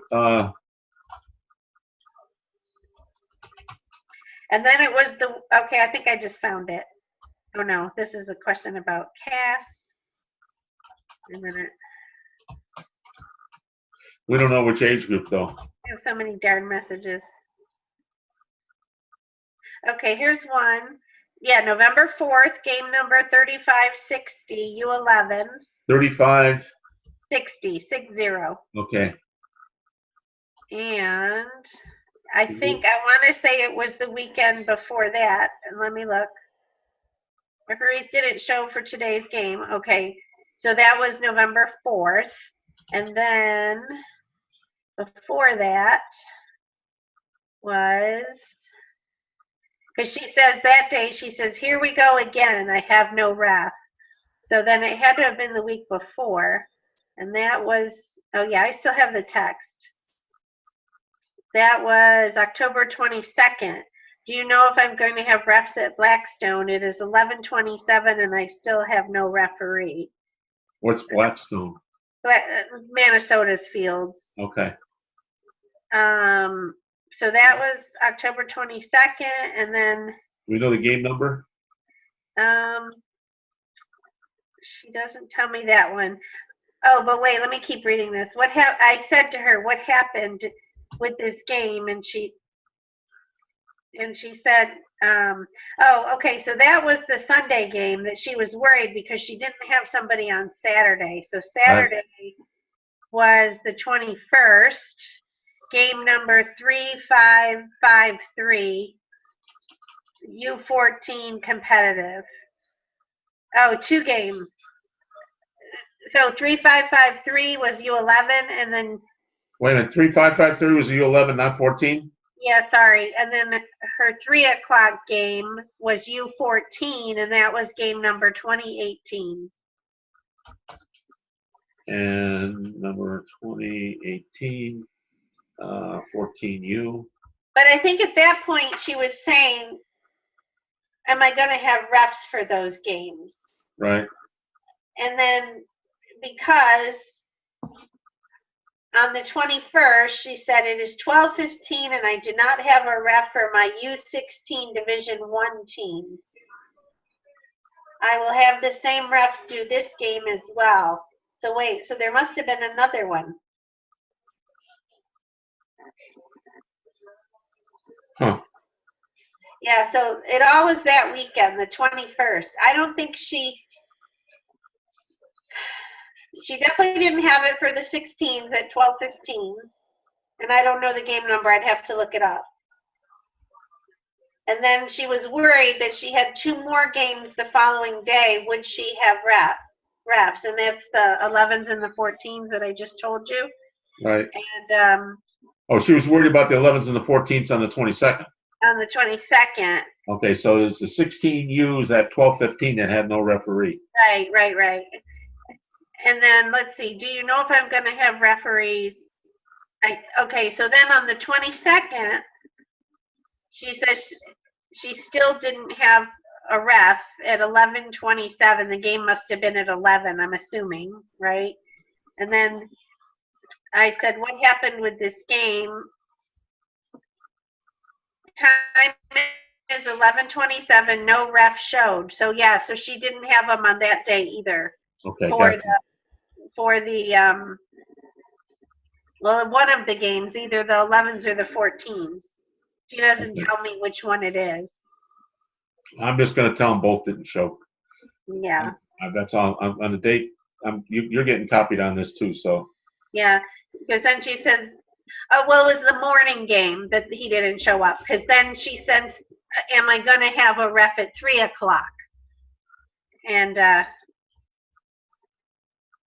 I said, yes, they will probably be late, but are coming. But I don't know if they ever did show up.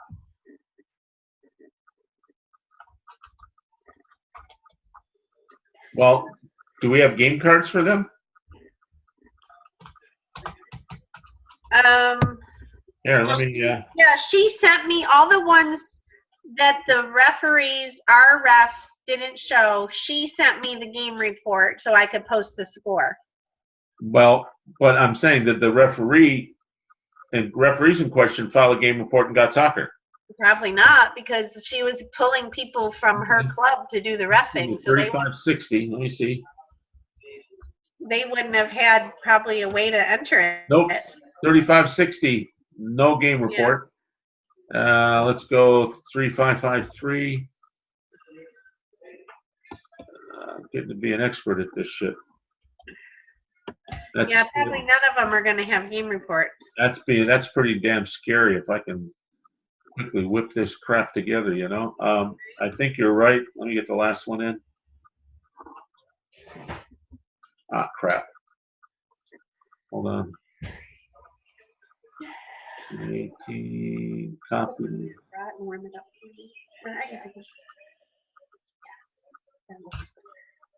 Well, 2018's in there. And that's Minnesota 14 boys against Rangers. Who's the referee? Referee is John Young. I think that's one of ours. So that was the game at 3 o'clock. Well, hey, at least this guy knew his crap. Said the Rangers had 2 players written in on the roster. They were not allowed to participate. What the hell, Mike? You know you can't write players in on the roster. Right. I'm glad the referee caught it, but okay, so. So hold that on. was the 3 o'clock game, I bet, right? 14s? 2018-14. Okay, so Yeah. that one had a referee. But that's because I think in the morning when the guy didn't show, I called Tony. I said, "Hey, what's going on?" You know. So Okay. he must have got somebody over there for that Okay, afternoon. so October 21st. So the morning game of the 21st, there was nobody. And what? Wait a minute. Okay, first let me go backwards because that's how I wrote it. Okay, Saturday, November 4th, game 35611 U's. Nothing. It's not in there. October 21st. What age group was that? The 11s. That was the 11 U's? Yeah. Is that 3553? Hold on. I think so. Let me look here. Well, I won't know. I don't have a game. I don't have a report here, so I don't know. Okay, so. Yeah, I think so because. So on the 21st, the 16 U's at 12:15 didn't have a referee. Is that what you're saying? Yes, correct. We don't know the game number though. Don't know the game number. Okay. I have to look. So let me look. Division. Let's see. U16. I don't know if it's boys or girls. It's probably boys though. Yeah. Right? Yeah, it's boys. Yeah. Okay. So the 21st is. Let's see. I'm almost there. 10:21. My computer is slow as hell. Minnesota. You know, what I would, and about all this crap with them, I would tell them, hey, I don't care how good you are and how many President's Cups you win. Yeah. If we're going to give you money, we're giving money for you to fix up your goddamn field. Yeah. 1172, maybe? Let's see. Is that the 16s? Yeah. Let's see here. Yeah, it is. And it looks like there was only, well, who knows? Well, I don't know if they only have okay, 2 referees listed. Okay, I've got, let's see, I don't understand. Wait a minute. It is 12:15, and I do not have a ref for my team. Well, we got Kimberly Clatter and Jason Knapsik Yeah.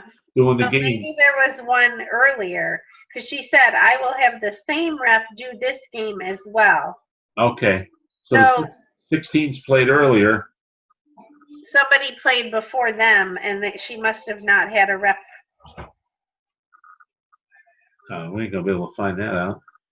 I know, Okay. because I don't know. Well, we could look at their. It's kind of a pain. Yeah. I mean, I could text her. I bet she'll know and just say, "Can you please provide the game numbers for which, do you want me to do that?" Yeah. Because Tony will get crazy. All right, so the one day was November 4th. Not sure which age group. The game number was 3560. Okay, wait a minute. That's 11 U's. Yeah, that one I know because she sent me the game report and stuff. Okay, so that's game 11U. The other date was October 21st. Don't have the game number yet. October 22nd was the 3553, the 11U. So basically, we had 3 games where the referees didn't show up. I think so. Okay. That I know, yes. Okay, got it. All right, I'm just sending this off to him. Let him figure it out. What the hell? Yeah. 10 I mean, o'clock. he should know because I sent all this to him, when it was happening. Right. Got I it. should have probably jotted down better notes, but usually I'm in my car or something when Yeah. she's calling me, I can understand that. Yeah. I understand that. Okay. Let's delete that one. All right. Well, if you deal with that and the Bartow, I'll follow up on the all the fines and stuff. I got the Minnesota run. Okay, that's got to go in there. Wesley Chapel's taken care of. Well, except he wanted a formal notice of the fine, so I can send that. Okay. So I'll do all the ones that we're just telling them they owe us money. They owe us money. Okay, and I'll take care of And I'll copy you on everything, so you'll know I did it. Likewise. I'm probably not going to do it tonight. I'll probably do it Yeah, tomorrow. no, likewise. I'll do that tomorrow too. Yeah. Okay. All right, sounds Thanks good. much. All right, take care. Thanks. Good Bye. night.